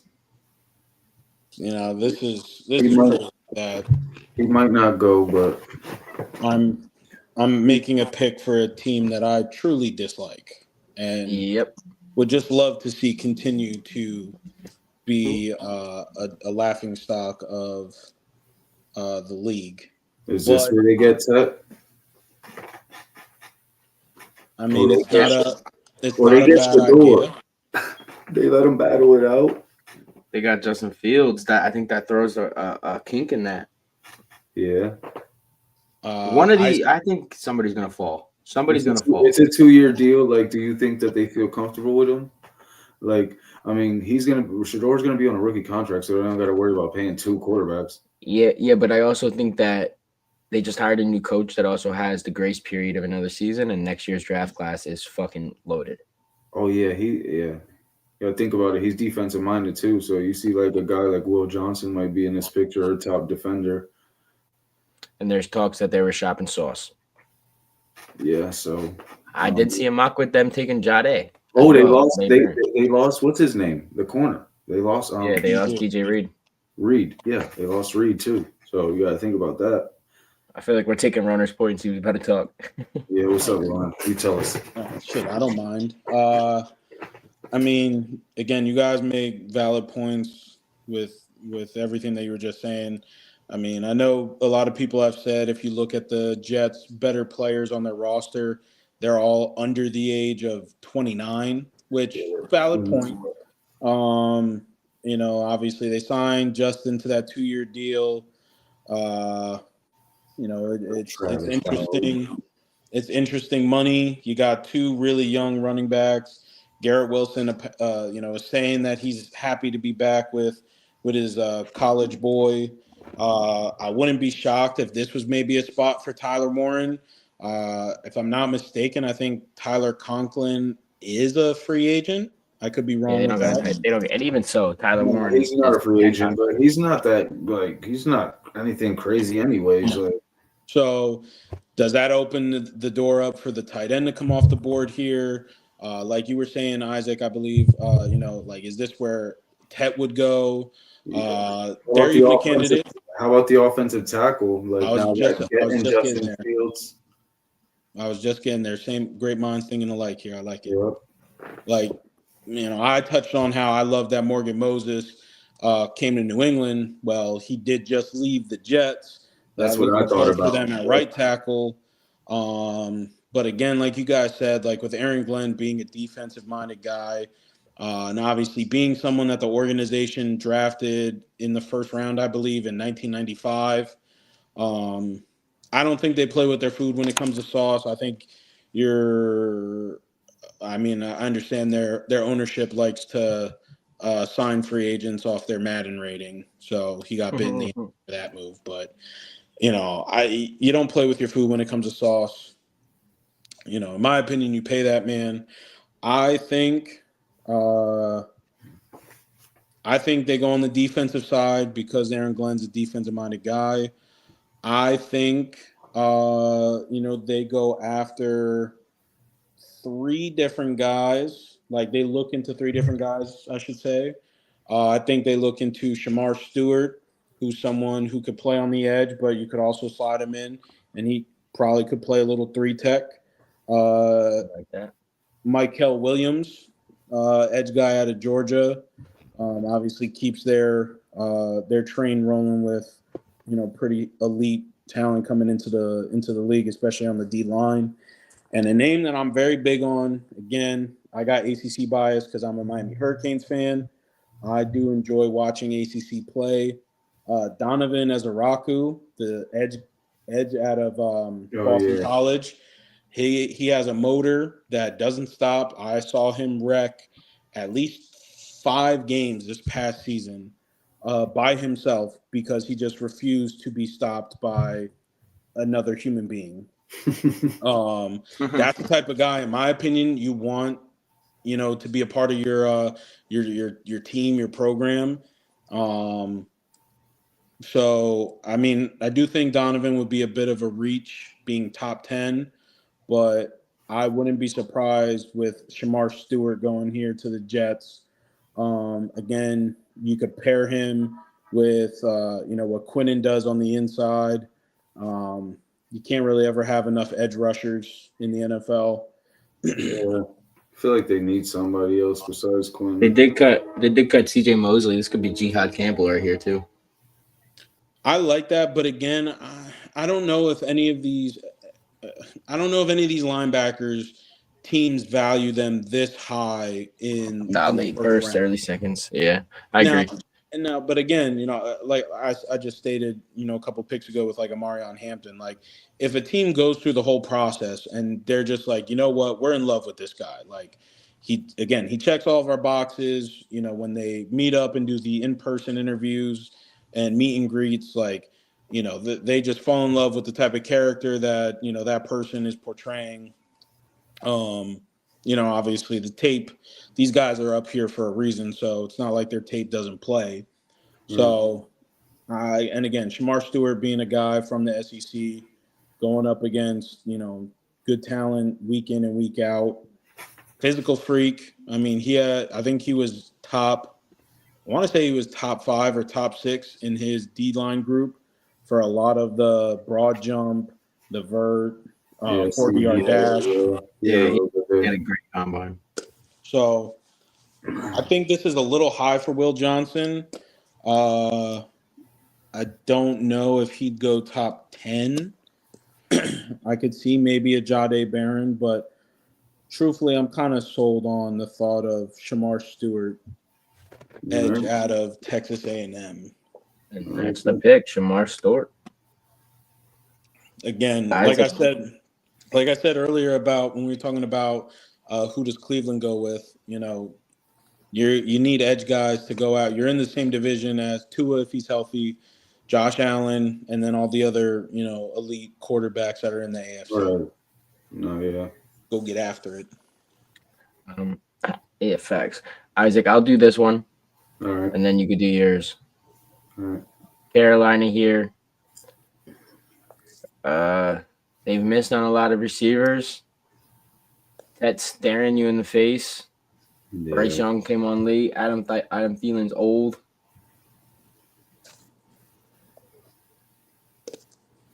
I think this is Tet. Yeah, I think so. I mean, why not? Right? I think this could also be another trade back situation. Shador's sitting right here. Panthers are a young team. They need a lot. I think you can bolster your draft picks here. This draft is deep in the mid rounds with a lot of like higher end role players that could help your team. So I really don't know. I really don't know what I'm going to do right now. So, I mean, you think about it, you're in the NFC South, and it gets a bad rap, but for the most part, those teams typically pick each other apart when it comes to the in division games. You got New Orleans that hasn't, like, they've been middling. I kind of feel like for the last couple of years, where like they want to compete and they try to get guys to compete, but injuries happen or just coaching issues, scheme issues. Atlanta made the big swing for Kirk Cousins, end up drafting Michael Penix. They seem to be going in the Michael Penix direction now. And then you got Tampa, who's kind of become the cream of the crop in that division for the last couple of years. That's kind of the guys, the team that you have to dethrone. So, what I think Carolina has to think, like, what person do we need to bring in here at, what is this, eight overall, to get us the division, right? 'Cause you get the division, that you get in the playoffs. Whether you win the division at 10-7 or 9-8 or whatever, you still make the playoffs, and then anything can happen at that point. They need a receiver. They need a edge rusher. They need a. I could see them trying to fortify their O-line. Give yourself, try and become more of a bully group. Protect Bryce Young, who came on late in the season. You got two young running backs now. The easiest way to take pressure off your young quarterback and off him having to make too many decisions is to have a solid and a good running game. Ooh. What do you think, Shane? He just swayed me. This might be Membu, because again, we talked about positional flex, them needing a lot. They drafted fucking Icky with Kwambu, whatever, not too long ago. He's playing your left tackle. I really don't know who else they got up front over there. They have a solid line, but like they could use more for sure. I think you sold me on it. I'm taking Membu. We'll make it interesting. We'll make two players that I know Isaac is interested in and have to think about it. No, we're going to because see a lot changed after free agency because like I would have said safety was in play and shit, but we got Justin Reed. And then we brought Juwan Johnson back on a 3-year deal. You got to also remember we restructured Taysom, meaning he's coming back. He's also a tight end once he gets healthy. We have Foster Moreau, who had a really good season with us last year. So I'm not saying like I would still like Tyler Warren better than all of them, but we have a decent tight end room. So it's not a dire need now as much as receiver would be. So I would say receiver. You guys know we have two receivers, Shaheed and Olave. They're both fucking just little small speedsters. We need a guy who could go catch some head taps, a big possession receiver, and I think Tet fits that shit perfect. Fucking Derek Automobile throwing on the ball. Yep. Derek fucking Automobile. I think that's a lock there. That it makes the most sense. Because I was high on Tyler Warren, and all of my last mocks and shit was Tyler Warren for like a month straight. But yeah, after that, Juwan coming back and shit, and they gave him money. Like you're not giving somebody $10 million a year if you don't expect him to have a big role. Like Kellen Moore obviously probably likes him and sees that he could do some shit with him. So they gave him 3 years, 33 mil. So I can definitely agree, Runner. You got anything with that? No, I could get behind it. I get the thought process with, signing Juwan to that extension. How much of that 30 mil over 3 years, how much of that did he get guaranteed? 22. That's a big number. It is. Because I was going to say, obviously, New England kind of revolutionized it at the time with having two elite tight ends that had similar skill sets, but also were different types of receiving tight ends with Gronk and an aforementioned individual who I won't name. But, is that, maybe a move where, you go with someone that you could pair and go a little 12 personnel. That's what I'm thinking. Like it's like what's Kellen Moore thinking? Like if he like wants those extra tight ends and he's like, yo, this is a toy, I could go crazy. But I think that he could also think like that with Tet. Like I got a big fucking receiver that like I had in Philly. Like I gotta it kind of symbolizes Philly a little more. He's not as like strong as AJ Brown, but you got a big receiver now. Now you got a small fast receiver like Devontae and fucking either Shaheed or Olave. You got to run it. You got, Kamara. You got some weapons. But if he wants to go that double tight end route, like I can see it too. Like it's all up to what like Kellen Moore would do. But I definitely think I'll say this: if you look at Kellen Moore's history, though, Kellen Moore does live in 12 personnel. He did it in Dallas. He did it in Philly. He lives in 12 personnel. That's Kellen Moore's scheme.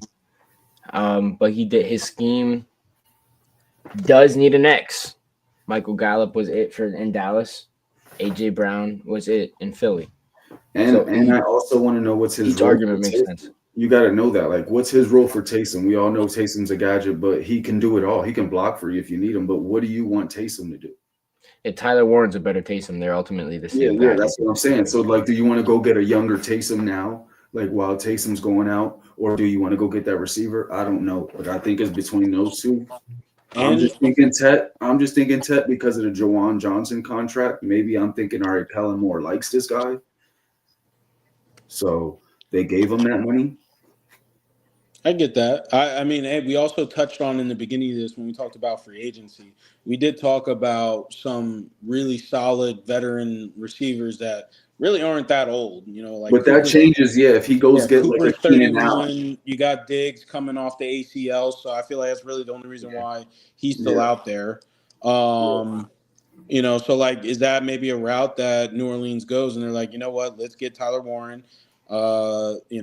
That gives us the ability to be in 12 personnel. I know Jawan Johnson's had some injuries, here and there. So they've all been hurt. So what? Taysom Hill. I could see them going to get like a Keenan Allen because, like, one thing I do know, Keenan Allen had his most touchdowns in a season the year Kellen Moore coached there. He had 13 or 14 that year. That was the most in his career, and he had like a 1,200-yard season. Like, he had a really good year under Kellen Moore. So I don't know if that connection between them, they're cool, or we could get that done and bring like a Keenan Allen, and then that changes that. And then, you know what I'm saying? So that's another name. That's another name you just, connected a line with Kellen Moore's past coaching stops, that, maybe you do sign a Keenan Allen, and you pair him with Cooper too, Olave and Shaheed, and you go get arguably the best tight end prospect in this draft.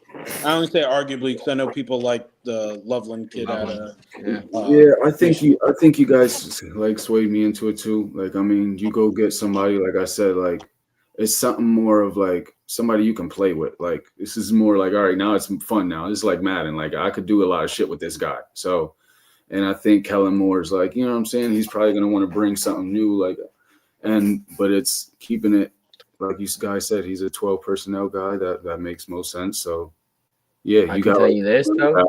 You got Kendre Miller, who, if he just stays healthy, he'll be a great running back behind Alvin Kamara. And we brought Clyde Edwards-Helaire back. So you got a decent backfield. So maybe he's trying to, he already signed all his running backs. So it's like, I don't know. Maybe he does want to go that way. What was I about to say? You're definitely not getting Amari Cooper because him and Kellen Moore don't get along. That's the exact reason he got traded. Okay. So, a couple years apart. I'll say Tyler Warren here. Tyler Warren. The thing was it's like, Tet had a really good thing, but yeah, let's say he likes Tyler Warren. Go ahead, Isaac. Do your "We Are" chant. We are, baby. All right. So now we're in Chicago, a place that definitely has a lot of high hopes after what they did last year in terms of their draft. And then obviously getting what a lot of people consider to be the best coaching prospect out there to bring in with Brian Johnson. We touched on a little bit, does he maybe go running back here to have a nice 1-2 punch with Swift? I still don't think they're sold on their offensive line because Tevin Jenkins is still out there in free agency. They signed 3 though in free agency. They went crazy. I love their guard moves and solidifying the interior of your O line. It's honestly one of the best ways to start first because that's where quarterbacks hate getting pressure the most. I know, Right. again, I'm a Patriot fan and I talked about Brady. New England lost those Super Bowls to the Giants mainly because of interior defensive pressure. Mhm. Talking about it, that's facts. So I wouldn't be surprised with, I like Josh Simmons. I don't know how other teams, might think about him because of the injury he had. What was it? I think he tore his they got Roschon Johnson. That's a good tendon point. or something. I don't know. Yeah, but like if you watch the tape, bro, I'm adamant on this. Josh Simmons is the best offensive lineman in this class. I like Simmons. I'm not gonna say I don't dislike Kelvin Banks. I just feel like his tape, especially this season, his tape last year was way better than what it was this past season. He was really up and down to me. When you put Kelvin Banks up there, he didn't really play all that well against Georgia.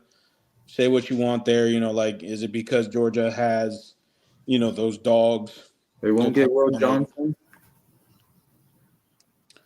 I think they like their defense because statistically speaking, their defense last year was top 15 in everything. And for a lot of stuff, I want to say they were close to being top 10. I mean, Jalen Johnson definitely isn't a slouch. Could they Eberflus is a good defensive coach. Eberflus is a good defensive coach. He's not a head coach, but coordinator, Eberflus knows what he's doing. Yes. Maybe they got all those old linemen so they can go ahead and get somebody they like in the draft, first round, and then they can go back to the O lineman like later. Because I think the real good O linemen are going to be like the steals are going to be day 2 for O linemen. Very true. I mean, and again, Chicago was supposedly one of the big players for the Myles Garrett sweepstakes when all that stuff was, coming about. I feel like the teams I personally heard and read most about for Myles Garrett going to was Chicago, Washington, and Philly. So, I wouldn't be surprised, if they went with that route. Like, again, they're in a division where you got to get after Goff, and Johnson knows what Detroit has with their offense. I mean, Minnesota might be not as sold at the quarterback position. They have JJ McCarthy, but we've never seen him play an NFL game. Right. But you still got Jettas, you still got Hawkinson. You got Addison. You have Jalen Naylor who came on. You brought back Aaron Jones. Like, that's a solid offensive combination. So for Chicago here, I personally like James Pierce out of Tennessee. Yeah, I know apparently he pissed people off because they thought he was a little too arrogant or cocky during the combine interviews. I mean, again, he snapped though. He rose off of what he did. He snapped. Like, again, for certain positions, I kind of want them to have like that type of arrogance to them, like, because you kind of need it. Right. Like, there's positions where you need to have that edge to you because you just need it on a plane. And I see it. I think him and Landon Jackson rose the most out of the edge rushers. I also don't dislike Mike Green. I still think it's a little. Yeah, Mike Green rose a lot too. Yeah, from the Senior Bowl. It's still a little rich for me, I guess, in the top 10. But again, you're talking about positional versatility. They're talking about Mike Green being able to play on the Good edge, point, play Alistair. inside. That gives you a lot of versatility that teams like. So I don't know. I'm kind of between Pierce and Mike Green here if I'm Chicago. Okay, I hear that. I can get behind that. Again, I'm a big fan of James Pierce. I watched a lot of those top flight Tennessee games from this past season because they were, primetime games, whether it was 3 o'clock or the 7 or 8 o'clock game. I kind of liked what I saw from him. I felt like he did a really solid job in holding his side down in the run game. And yeah, there were certain games where he didn't make as much of an impact in terms of pass rushing. But again, if you're an offense, and I know that I think he was number 27 at Tennessee, and I know that number 27 James Pierce is on this side. I'm either going to slide protection over there. I'm going to run away from you. I'm going to try and out scheme so that you don't cause havoc to my team. So I kind of see it as that. Maybe I'm being biased here because, again, I like him, but I would like to go James Pierce at 10 overall for the Chicago Bears. I like James Pierce. I think he fits into the mold of what the new age D end is. They like guys that are tall, long, can run, pause, if you will. I think he had a wicked combine. Ashton touched on in the comments where he's dropping because of his attitude. I mean, it's the NFL, man. You got people killing people in car accidents, still going top 10. So he's gonna go. I like this pick. Personally, me, Chicago, I got D end or O-line. I like that, James Pierce.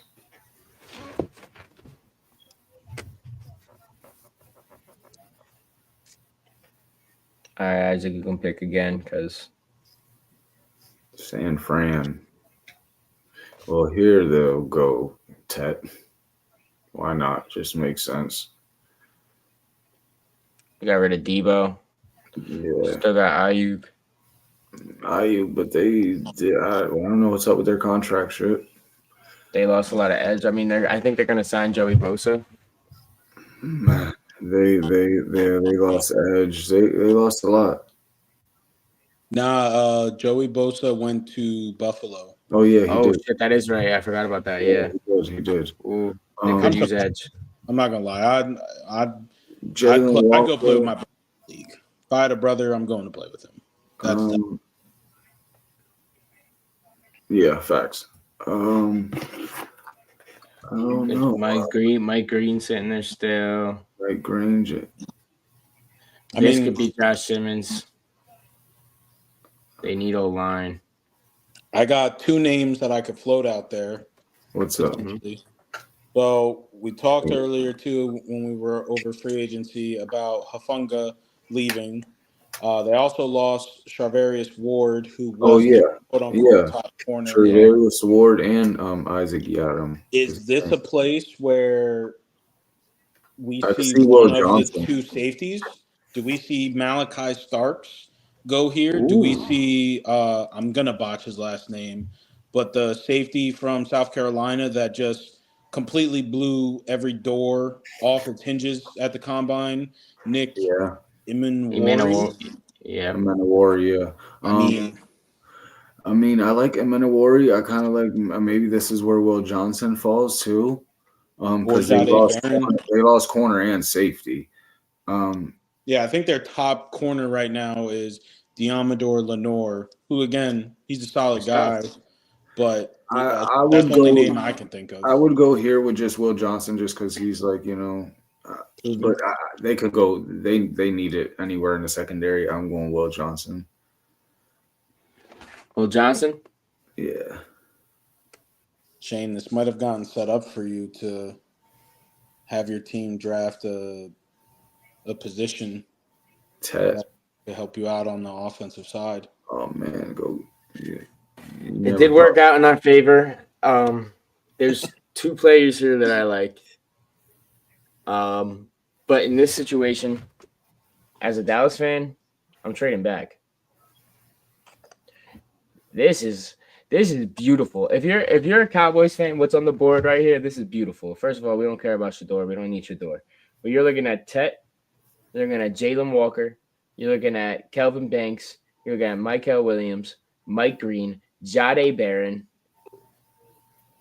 Josh Simmons, Tyler Booker, Malachi Starks, Matthew Golden, Nick Emmanwori, Walter Nolan, Ibuka, Luther Borden, and Amarion Hampton are all positions of need that I would have no problem with them trading back and drafting. I'm not going to hold you. I won't hold you. You trade back to like 18, 19, you'd be sitting there with Matthew Golden probably sitting there. All right. Is there any team that has a dire need for any of these guys up top right now? Well, you got Shador sitting here. That's the most outstanding one. Who?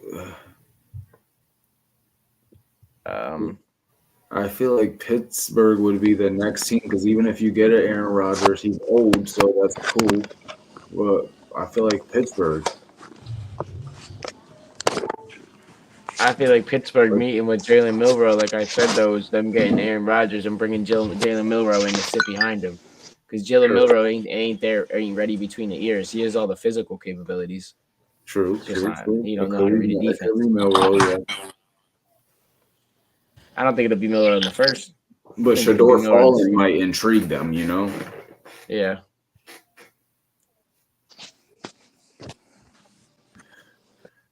I don't know, man. You think you guys will be high on a guy like Tet and want to get him? No, but I do think that there is a guy that went crazy in the combine, and there's a team in here that really needs a corner. And I think that there's a team in here that could really use a safety. And hear me out, team that needs a corner is the Chargers. They're a young team that's ready to win. You got Jade Barron sitting here. He gives you positional flex. He can play the nickel. He can play safety. He can play the boundary. Or you got Cincinnati, you just paid your entire fucking checkbook to 3 players on the offensive side of the ball, right? You can come up here, get a defensive player, trade up. You know what I mean? Get a cornerstone player for your franchise. Who would they get? Cincinnati would just draft McMillan and just roll out what they think is an offense that scores them 50 a game and hope that they win those 52 to 49. I don't know. What are you guys doing? Personally, I think the Chargers are young enough. They have the capital to do it. I think the Chargers would come up and get Jade Barron right here. Now, quick question as a Cowboys fan and as a football guy. Do you believe some of the talk about Diggs maybe being on his way out? Maybe the team doesn't like what they've gotten out of him the last couple of years? Yeah, what if Jade's just going here instead of motherfuckers trading up for him? What if they I wouldn't be mad at that. I'm happy with that. But personally, I would trade back and I want Amari and Hampton, but that's just me being selfish. But for time reasons, we're not going to trade back. I would go Jade Barron. But to answer Roner's question, I think there's a little bit of truth to it. I don't think they're really shopping him. I think there was a conversation that probably got leaked and it probably got ran with more than it was actually meant. But if you look at the facts, Trayvon Diggs, you saw what's probably going to be his best season of his career. Let's be real. Repeating that doesn't happen often. He's a corner that plays trail technique a lot. 2 knee injuries to the same knee. You're slower. Is your makeup speed really there? No. So is that why they go corner though? I mean, you made the trade for Kyer Elam. Your cornerback room right now is Trayvon Diggs, Deron Bland. You lost Jordan Lewis. Jade Barron immediately fills that role. But I also like Malachi Starks, man. Donovan Wilson and fucking Malik Hooker are not it. Or but even Nick, or Nick Amonuari. Yeah, but I also like what we have behind Donovan Wilson and Malik Hooker because we got Wanye back there, we got Israel McQuamu back there, we got all these young guys, and Marquise Bell. Marquise Bell's a fucking dog. And think about what has more, what's more deep in this draft that they feel like they could probably fill in later picks. Yeah, we're gonna go Jade. Jade, I like Jade. I like the fact that he can float. I like the way he plays a lot of positions, and he does kind of remind me a little bit of J. Lou. I think that's fire. He stays in Texas too. Yeah, Texas guy makes sense. Yeah.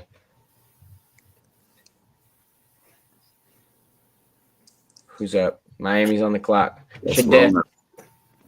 Shador looking right at you. Roner. Oh man, Shador. You know, the way this is going, I feel like I'm gonna have the Bills later on too, and I'm just gonna draft the AFC East. I mean, honestly, you know, if what we've done so far through the first 12 picks comes to fruition on April 24th, I believe is the first round of the draft. One, we need to put money down as a whole collective to get a come up. But I just feel like if Tet's fallen this far, there's gonna be a team that either trades back up if they've already picked, if they have that capital, or a team lower in the first round that's gonna trade up to get him just because they're gonna value him immensely at this spot. I don't think Tet is a need for Miami. You know, they've got their money locked up in Waddle and Tyreek Hill. I mean, it is tough to even see, you know, Shador Sanders being there. The question mark that is Tua, you know, with his health. They're another team though that could use help on their offensive line to try and protect Tua, protect that investment. Jalen Ramsey's not getting any younger. You lost Javon Holland, so what do you try and do to your DB room? Yeah, Malachi Starks was my unanimous pick for this, like for the last month straight. And they lost Christian Wilkins in free agency last year to the Raiders. So you also have, you know, a positional need for interior D linemen too. Yeah, interior, yeah, because they got chopped last year. They have a lot of comp picks in this draft. Well, go down. What do they have? What's up here for interior D line? Kenneth Grant. He's tough. I actually like him better than fucking what's his name? Walter Nolan. Walter Nolan's a 3. Walter Nolan's a 3 though. He's not a 1. Derek Harmon. He's kind of a tweener. Yeah. I don't know. I think if they go anywhere, I think they would go with Starks before any of these guys. Starks had a good pro day too. Yeah, I think in this, like, I mean, our last 2 picks in this have both been corners. And outside of Travis Hunter, they're the only DBs that we've projected so far in the top 12. I don't know. I don't know if I could see Malachi going this high. But I also don't know if there's another corner out there that I feel is justifiable in getting picked this high. You guys disagree with me on that, or no? Nah. But a lot of teams are like, there's probably going to be at least like 4 more corners to go this round. Like these 2 at the top right there, the Chevrolet Reeves dude and Maxwell Hairston. I think they probably sneak themselves in the first round and stuff. I think there's a run on them early in the second. I think both of them get to the second. Yeah. You know what? I'm going to do what I think is the smart move for them. Protect your investment in Tua. Give him as much time as possible to get the ball out to those 2 speedsters that I mentioned, as well as Devon Achane. Jonnu Smith had a resurgent season in Miami last year. So I feel like with them because they could use a tackle and or a guard, and I feel like this person could play both or whichever one that they feel like fits best. I'm gonna go Kelvin Banks, offensive lineman from Texas. Nice. Tex. I like Texas. that pick. Well, Isaac, you're up. Indianapolis. Wow, I know they need a tight end. Wow, right? Yeah, you got Loveland sitting right there. I don't know. Do they love Loveland? What else do they need? They got They these need three, edge. they got these 3 edge guys up here, man. Their secondary stacked. They shored up their secondary in the free agency. Their secondary is absolutely stacked. They definitely did. Let's say they go Jalen Walker here. You think this is where Jalen Walker lands? Well, I think it's whoever they like out of these best 3. A lot of people have different preferences. I don't know. It's not related to Michael Walker, right? Is he? Man, there's so much Walkers, bro. I doubt it. I don't know. Scroll down. Let me see. Because they do need Loveland. But tight ends it's a deep class this year. Campbell. How's their O-line? They need that. I mean, I think they have one of the better O-lines. They have their tackles are kind of shored up, at least for the next 2 seasons. They could probably they could probably use a guard because Quentin's starting to get up there. And they wouldn't go that here. No, they got Pittman. They lost their center in free agency. So I don't know. I'm not saying that there's a center. No, I think edge. It makes sense here. Like what's best available too. Like, and unless they get rid of Anthony Richardson, what I don't think they'll do, I don't see them going Shador. So Jalen Walker it is. We're going to start rapping. I'm not trying to rush y'all, but we have almost been on here for 2 hours. I didn't even realize that. And I'm hungry as shit. So, Atlanta's up. I'm up. Atlanta. I feel like Atlanta has to go edge. They bring the Georgia dude back home. Michael, back-to-back Georgia edges. No. I'm going to make a splash right here.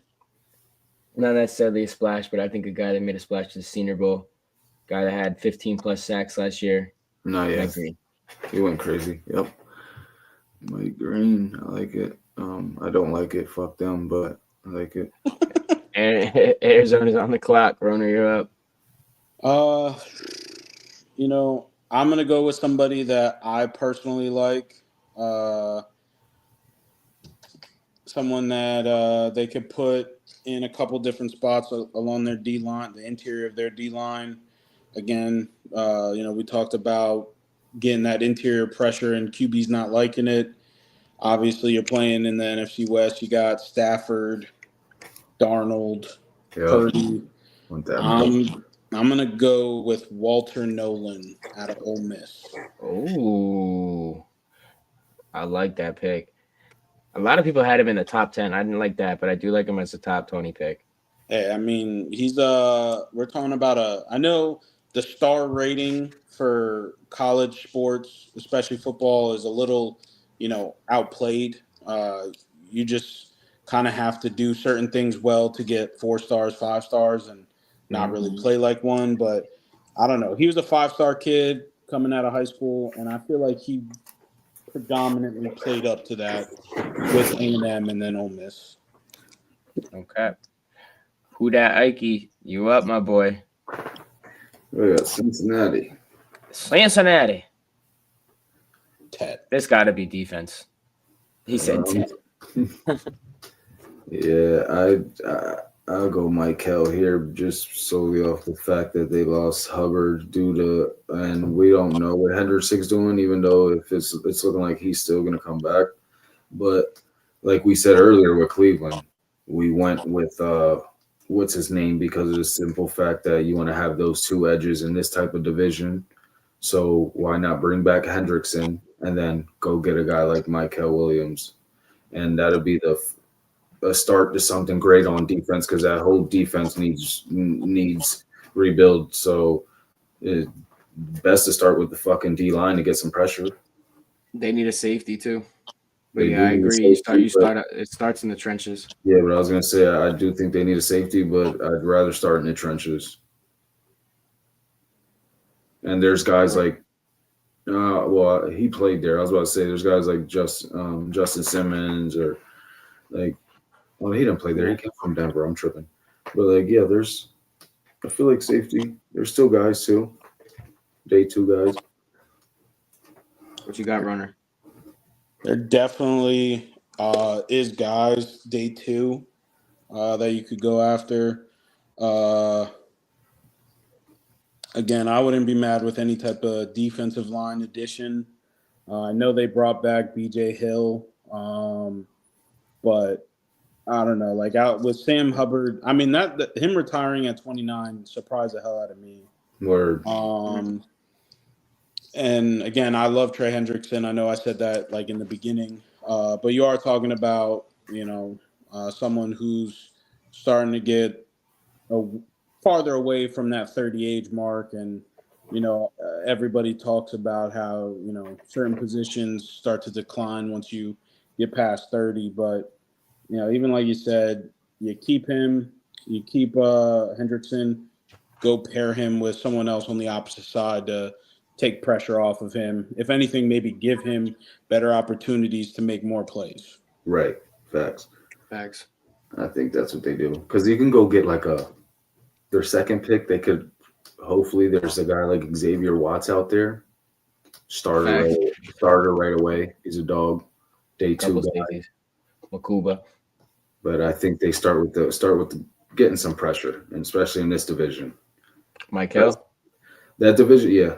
That division, you never know. It might come down to them in Baltimore. They're going to need that pressure on fucking Jackson.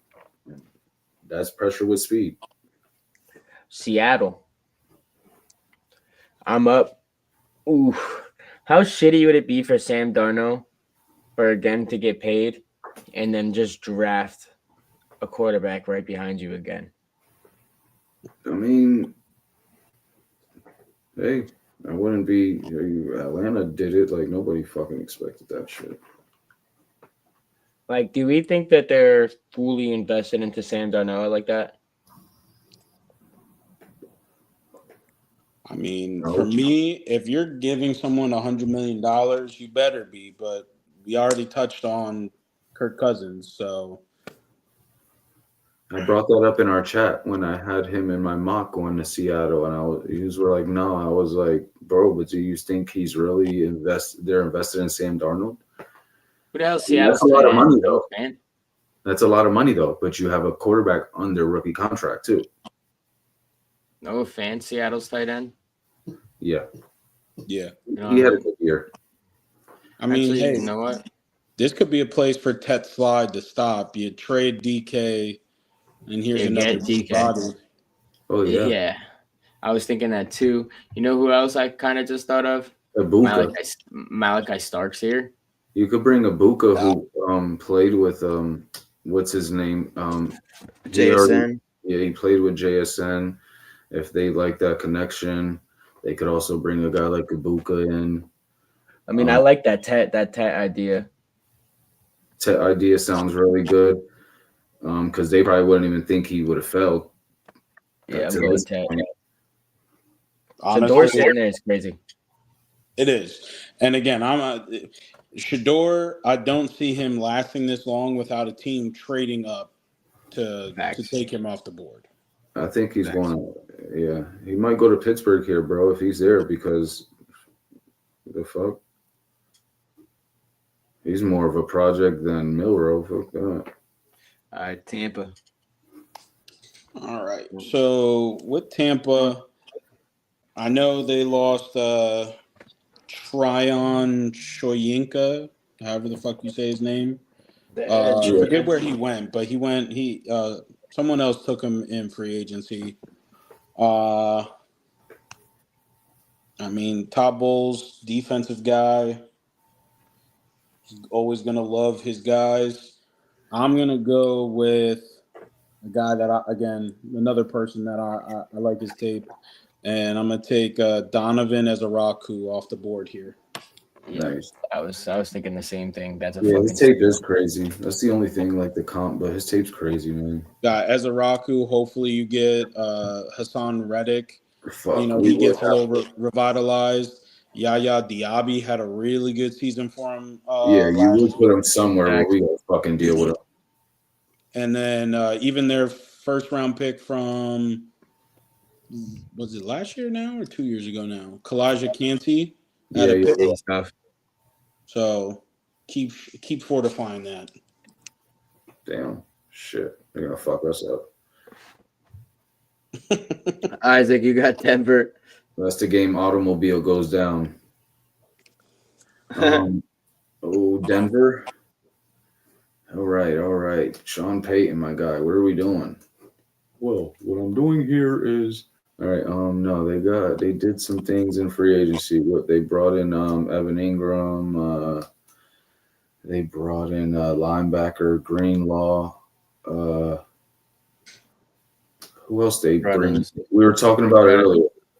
They brought in a safety. They brought in Hufanga. Their O-line solid. Tight end is that where they? No, they just brought in Ingram. Interior D-line. I'm trying to think. They could use some interior D-line. I also don't hate Josh Simmons here. Yeah, scroll down. I don't know. I think their O-line is like one of the better ones, honestly. Receiver, I could say definitely. I'm gonna actually go with Ibuka. I like that. Peyton just loves his Ohio State guys. I think he continues that shit going to Denver. He loved drafting those state guys when he was with us. I think he continues it. He's there. He gets Ibuka. I like it. I'm not mad at that. I forgot Ibuka was there. That's a good pick. Pittsburgh. Well, I don't even think we got to talk about this. I think I understand where you're going with it, because if you're thinking where I'm thinking you're at, it was someone that I could even see the previous pick being. Well, I went Shador. Oh, you went that way. I wasn't going there. Yeah. All right. Yeah, I went Shador. I was going to Marion.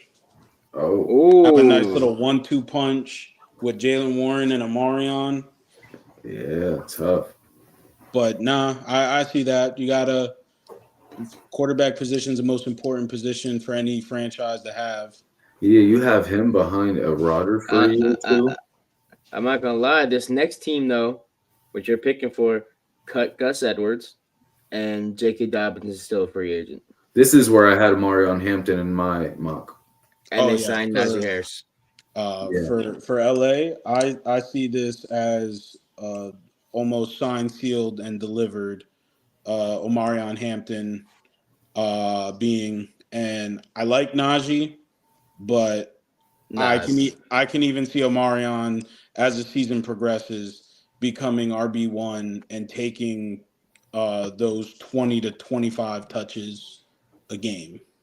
I think Harbaugh's doing backflips if he gets a guy like this. He is. Green Bay. All right. Who did Green Bay? They love their Michigan guys, I tell you that. Jordan Love was getting fucked up last year. I'll say that. Yeah, maybe they shore that up, right? What's his name? Dude who's been there for years. He's finally gone. Or he's just about on his way out. I say, yeah. But do they need tackle or interior? I mean, I think you could go any route for them. I like Zach Tom. I think Zach Tom's a very solid guy for them. Elgin Jenkins is a solid guard.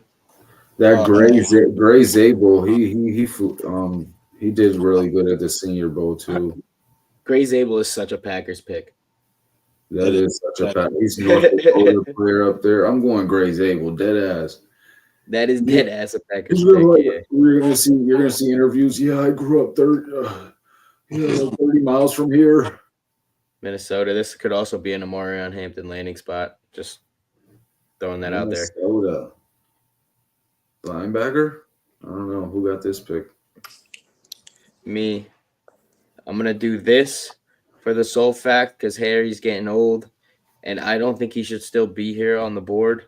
They brought him back, but yeah, he's old as shit. Malachi Starks is going to the Vikings, and they lost Cam Bynum to the Colts. Nice.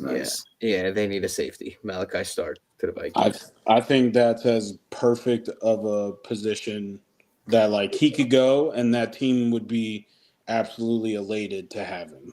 Yes, because you're playing. You got, like you said, you got to play Detroit twice a year. You saw what they did with what's his name, Brian Branch. I think that he has some of those characteristics. I think Branch is drastically better. They play But Green I think Bay. They got a good offense. yeah, Yeah, man, that's a good one. Houston, we have a problem.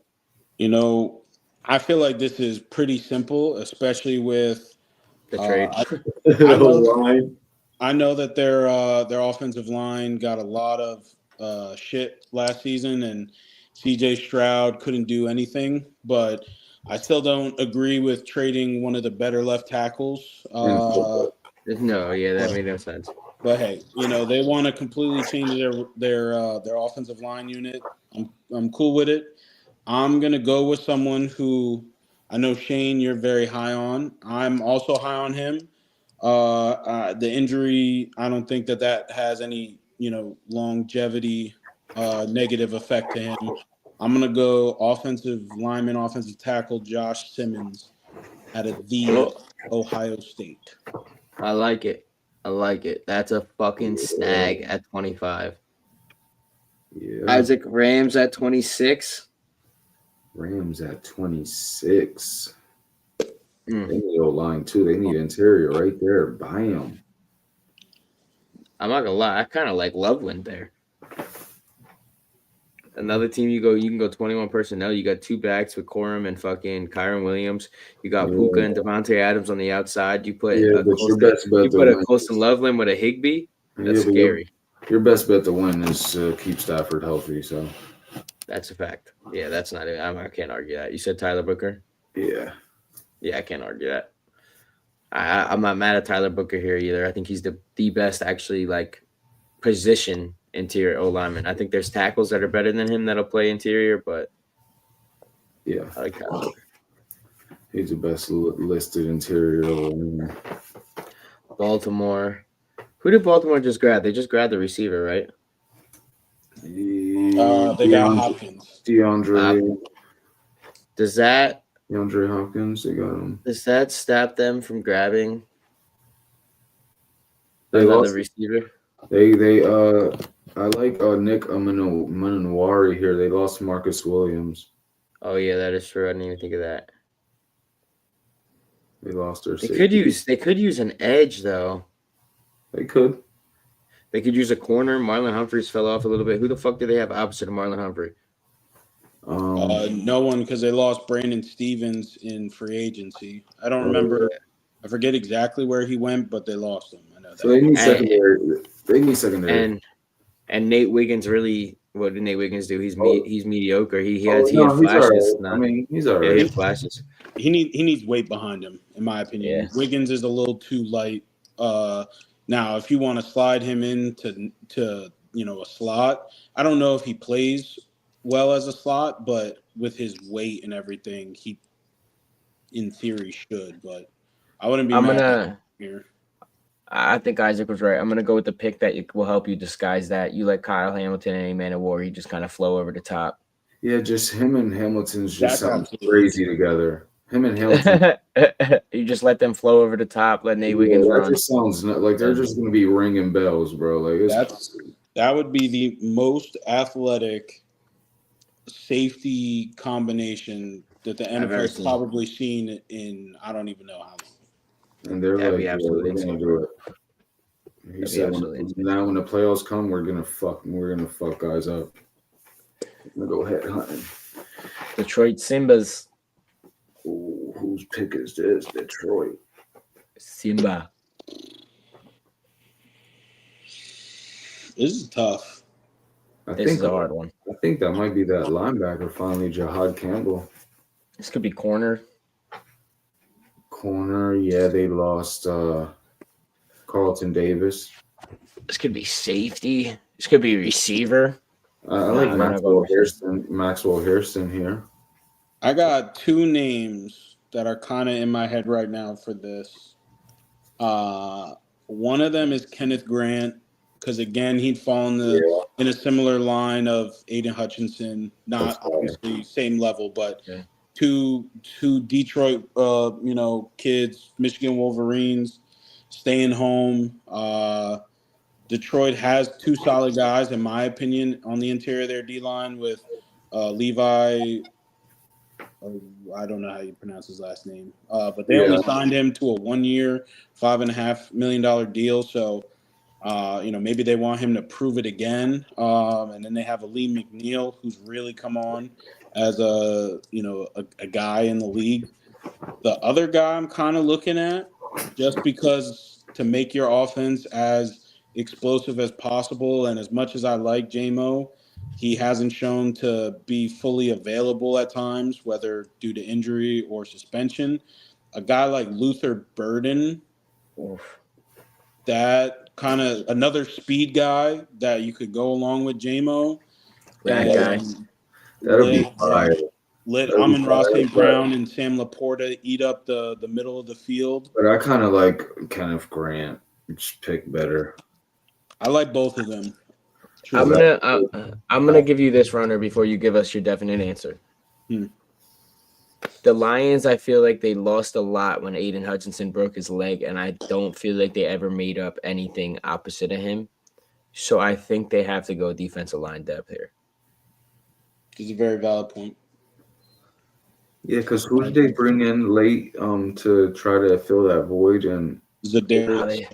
Zadarius Smith. They brought in a veteran, and they cut him. I would have at least had him run it back, and again, just had a valuable veteran who's been in the league for years now. And I seen they signed Davenport again to another 1 year because he got hurt again. Yeah, but I wasn't even a big fan of Davenport when you guys drafted him in the first round a couple of years ago. You guys miss on D lineman more than anybody I know. Oh no, I like Edge. I like Edge here. I could see them going. You think they? I don't know. Like I said, I think Landon Jackson rose a lot. Yeah, you got Landon Jackson, Nick Scott in here. Jack Sawyer's here. He can sneak into the first, but I think he's a day 2 guy. That's really it. Yeah, Landon Jackson and Nick Scorton are maybe your 2 that can sneak into the first edgewise, but you do have Kenneth Grant here, and like he said, it just makes sense with the ties. It does. I'm gonna go Kenneth Grant, interior guy, Michigan. I like it. Washington. Dog, I know they were in the market for edge, but with Zach Ertz, y'all think this is Loveland right here? That's very possible. But like I've said before, like it's a deep position. I could see them waiting for second or third round. Maybe get my guy Elijah Arroyo out of Miami. He's so there's a guy like guys like Terrence Ferguson. You could probably get in the third and fourth, who's fucking good and probably gonna be a starter on the team or something like that. Now Terrence Ferguson's nice. You got the dude from Bowling Green or whatever. He's super tough. Nathan Taylor. Fanning might go before Loveland. Fanning might be the 2 tight end. He might go before Loveland, to be honest. Perfect. You got Jihad Campbell here. I'm not mad at Jihad Campbell. Who is this again? Washington? Corner, right? They could use a corner. Nah, they traded for Lattimore and then they drafted fucking what's his name? Sanders still. I think they're happy. Emmanuel Forbes isn't there no more. Oh yeah, they got Sanders still. But look, if you go get a corner, then you could put Sanders still back where he played at Michigan and nickel, and he can be that guy again. I think they have another corner. Yeah, they do. I remember his name, but he was getting fucking cooked. St. Juice. He went somewhere else. St. Juice. Yeah, that's just dude. Whatever. He signed with somebody else because I saw somebody on Twitter like, thank God he's finally off our team because he was there for like 6 years. Bro, a guy like the Cowboys, Anthony a guy Brown. like Hairston here would be fire. Oh, that's who it is. That I knew it was someone. They signed now, yeah, I might be a little bit bigger on him than others, but they signed Jonathan Jones. Oh, he's solid. So from what I He's was solid. reading, Jones is the 2, obviously behind Lattimore. And what's their Because safeties like? I don't think they They really got have good safety. they're young. They got that Forrest dude. And I'm drawing a blank. Who the fuck was their other safety? Because from what I was thinking in the playoffs, like they were getting cooked in the passing game. Like, Yeah. like safeties. Like who? Like is there Xavier Watts falls in there? Like what? Like, look, he's up there. Our next top 2 are right here because I like Makuba. I got Makuba above Watts, but Watts is tough. Yeah. I don't know. You guys think another safety sneaks in here? No, I just don't think the Absolutely not. position I don't think the position value gets them in here. I'm just trying to think what they need because they're already a contending team. What puts them over the edge to, like, you know what I'm saying, on what side of the ball is like before they got Debo, I would have said receiver, but I think they're sick that Kenneth Grant just went because they just cut Jonathan Allen. I think they're sick to their fucking stomach. Do you think they still want to go get a receiver and say fuck it because there's still some receivers here? I mean, nah. I don't know if I wouldn't. I wouldn't say I wouldn't be surprised, but you know, Debo. What type of Debo are you going to get? Are we going to get the All Pro guy from a couple years ago? You know, Noah Brown's a solid guy, but you kind of know what you're going to get with him. They got a low key guy in KJ Osborne who, you know, could maybe help him out in terms of depth. But I wouldn't be surprised with a wideout pick here. I mean, Cliff Kingsbury, the mind that he is too. I think Debo's going to be used more as a running back. They lost Eckler, right? You got Brian Robinson. Debo might be doing a lot. He might have Debo in some type of. He's going to use. He might get converted to a running back, bro, because he can't separate. He's fat. No, I think he'll still play some receiver, but Matthew Golden's still out on the board too, receiver wise. Yeah, he's a stud. I wouldn't be mad at him at 12 either. I'm not gonna lie to you. Luther Burden though, like Luther, I almost went Luther for Detroit. Dude, I'm not gonna lie. Luther Burden kind of just looks like he would fit in that offense too. He does. Like I don't know, but he's like another Debo. No, he's not. He's more of a. Like he's better route running and shit, but I mean, like he's like a tough guy. Like he gives me like Luther Burden gives me Jarvis Landry vibes when he was in Miami. Not as flashy. He's not gonna give you those one-handed crazy catches, but like when he has the ball in his hands, it's special. No, I like that pick. I like Luther Burden. Buffalo. I think this is Matthew Golden. You see what the Chiefs just did and beat you with Xavier Worthy. You have Coleman outside. You have Shakir inside. You got your Z right here. Yeah, they could do that, but they have what's his name, Shakir, who's like a slot guy. You could bring in a possession guy with Alec Amanor. Yeah, but not what's his name's a boundary guy, though. Like he plays on the boundary.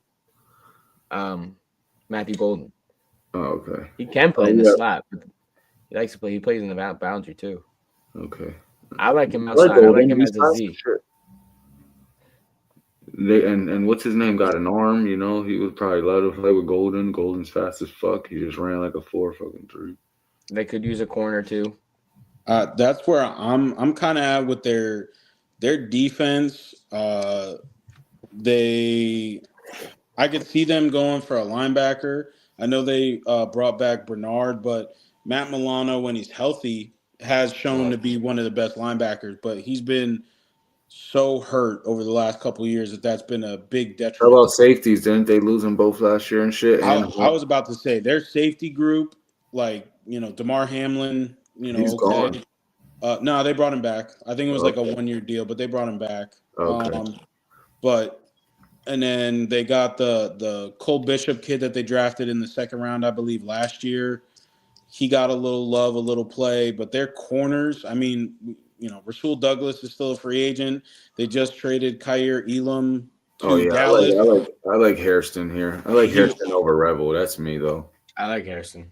I feel like it'd have to be a corner here Yeah. because I feel like the only corner they really have right now is Taron Johnson, and he's one of, if not maybe the best nickel corner in the league. But he's been having to play on the edge because they don't have corners. Word. Fact. Yeah, I mean, I think if Harrison didn't play 4 games this year, he'd be the best corner in this draft. that's the argument with both of them because Ravel got hurt too. He's coming off Yeah. of a knee injury, and that's Yeah. the argument with both of But them. his thing with his is the competition. You're East Carolina. Yeah, both of their junior tapes go absolutely bonkers. Yeah.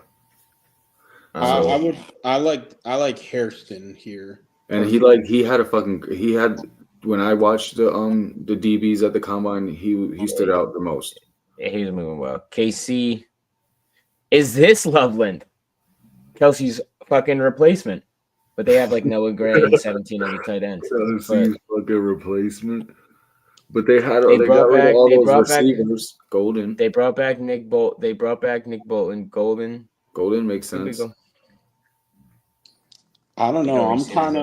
I'm looking interior D line because they've lost Noddy and Tershawn Wharton in free agency. Did they bring in a safety? They have. I think they're really going to try and roll out with Jaden Hicks, who's I believe is going into his sophomore year next year, his second year in the league. Because I was going to say they got Brian Cook, who I know that they're a fan of. Okay, because I was going to say then you got Watts you might got be Shamari Connor, who can also play a little nickels for you. Obviously, you got McDuffie on one side, and then I think they'd roll out with the Watson kid at corner. As long as Derek Harmon might be good here. I look, you like TJ Sanders over all these dudes. I was going to say Watts because I was like, he would be a good dude to come in and replace Justin Reed. He does a lot of same shit, Justin, right? You know what I'm saying? He could fill that void. He's a hitting safety and all that. Good open field tackler.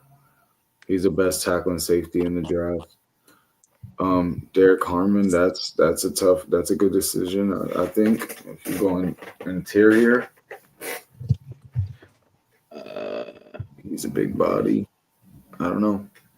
Derek Harmon, it is. It's the name that's got thrown around. Philly. Who's making this fucking god awful pick? Because I'm not. Holston Loveland. Right? I fucking throw fit. I have a different name. Who you got? I'm not saying pick it, but who you got? I wouldn't be surprised with Mason Taylor here. All right, over Colton Loveland. I'll throw in a name from me. Or Fanning? Ready? Landon Jackson. Yeah. And because it's fuck the Eagles and we don't care about them, we're not even going to make this pick. No, I'm playing. I want you to know, I think I picked Landon Jackson to go to Philly in that 1.0 mock draft that we were all putting up. And I want to say that Alex and Matt, or definitely Alex, did not like that pick. Oh, we're going Landon Jackson. We're going Landon Jackson. I'm almost certain that Alex had a bird, no pun intended, that I had Landon Jackson. You think with losing what's his name, Slay, they're comfortable with their corners? Oh, absolutely. I think they are, but I also wouldn't take them out from maybe going after. So who's their outside corners besides what's his name, Quinion Mitchell, and who else? Because they lost Rodgers, they lost Slay and Rodgers, and what's his name's a nickel. Cooper. Cooper is a nickel. They have Quinion Mitchell the outside. Who's the other outside? You bringing Bradbury back to be that guy? Or did they release him already? I believe they released him. Yeah, so they lost Bradbury, Slay, and they got Ringo. That's Yeah, what it is. that's true. They got Keely Ringo, but I mean, I don't know. I don't know if he's ready yet. Oh, and they signed Adoree Jackson, didn't they? Oh yeah, they did. They did sign a Dory. Yep, you're right. They had another corner too. Who's I the just corner wanted to from know what they Bama? have. So I don't know. They might be good on corner for now. Maybe they'll still go in there in the draft, but not now. I don't know. I'm gonna say Landon Jackson because fuck Hey, they the lost. birds. No, they lost. What's his name? Remember, they lost Mekhi Becton. Nah, brother. There ain't no Nah, but interior line they here. made that trade with Houston for Oh, Kenyon yeah. Green. Yeah. So, First in round my draft pick, opinion, yeah. Stallon's just going to turn him around because he Right. was a first round pick for Right. Houston. Stallon's just going to make him another fucking all pro. And So, I mean, they are actively shopping Goddard. I say tight end. Cleveland's got the first pick in the second round. Who did you That's go with for definitely- Philly? I went with Landon Jackson because fuck Philly. Jackson Dart goes to Cleveland. Oh wow, that's fire! It actually works out for him. They're sick. They got to take Milrow here. Milrow's in New York, Tennessee. They don't know what the fuck they're doing. They're like, oh shit. Colson Loveland's here. Pair him with Chick. All right. Jacksonville's like Duval. Let's get another weapon. Las Vegas is like, we got no fucking weapons. I don't know what we're gonna do. That's by far the worst intro I think anybody could ever do to try and acclimate yourself to a new place. Jacksonville's like, fuck it, let's get some defense. We're going to Xavier Watts. And the New shit that he England. was doing with his eyebrows, like his eyebrows looked like fucking what's the word I want? Like worms or some shit. I don't even know. It was Yeah, eyebrows. All right, let's get this out of here. But that's it. This shit ran forever because we was definitely chopping it up. That was a good show. Good shit today, fellas. Yeah, we did our thing. 2 hours and 30 minutes is a good John. And then the viewers fell off at near the end, but they definitely were active for a good bit. I was getting tired. Ooh, I just saw Ashton's comment. He said Harbaugh getting his guy Loveland. I don't hate that at the Chargers pick either. Word. Oh yeah, that wouldn't be a surprising pick. Who did we get the Chargers picking? I forget. Oh, running back. Remember? Hampton. Amari Hampton. Yeah, I mean they might go there just if they really like Najee. Yeah, that makes sense. But all right, I'm gonna go make some food. All right, Get fellas. my ass to bed. Until next Everybody time. be safe. Thank you for Like, joining. subscribe, share. Yeah, Rona, appreciate y'all for hopping on with us. You know you're always welcome, my boy. Appreciate you guys. Everyone be safe.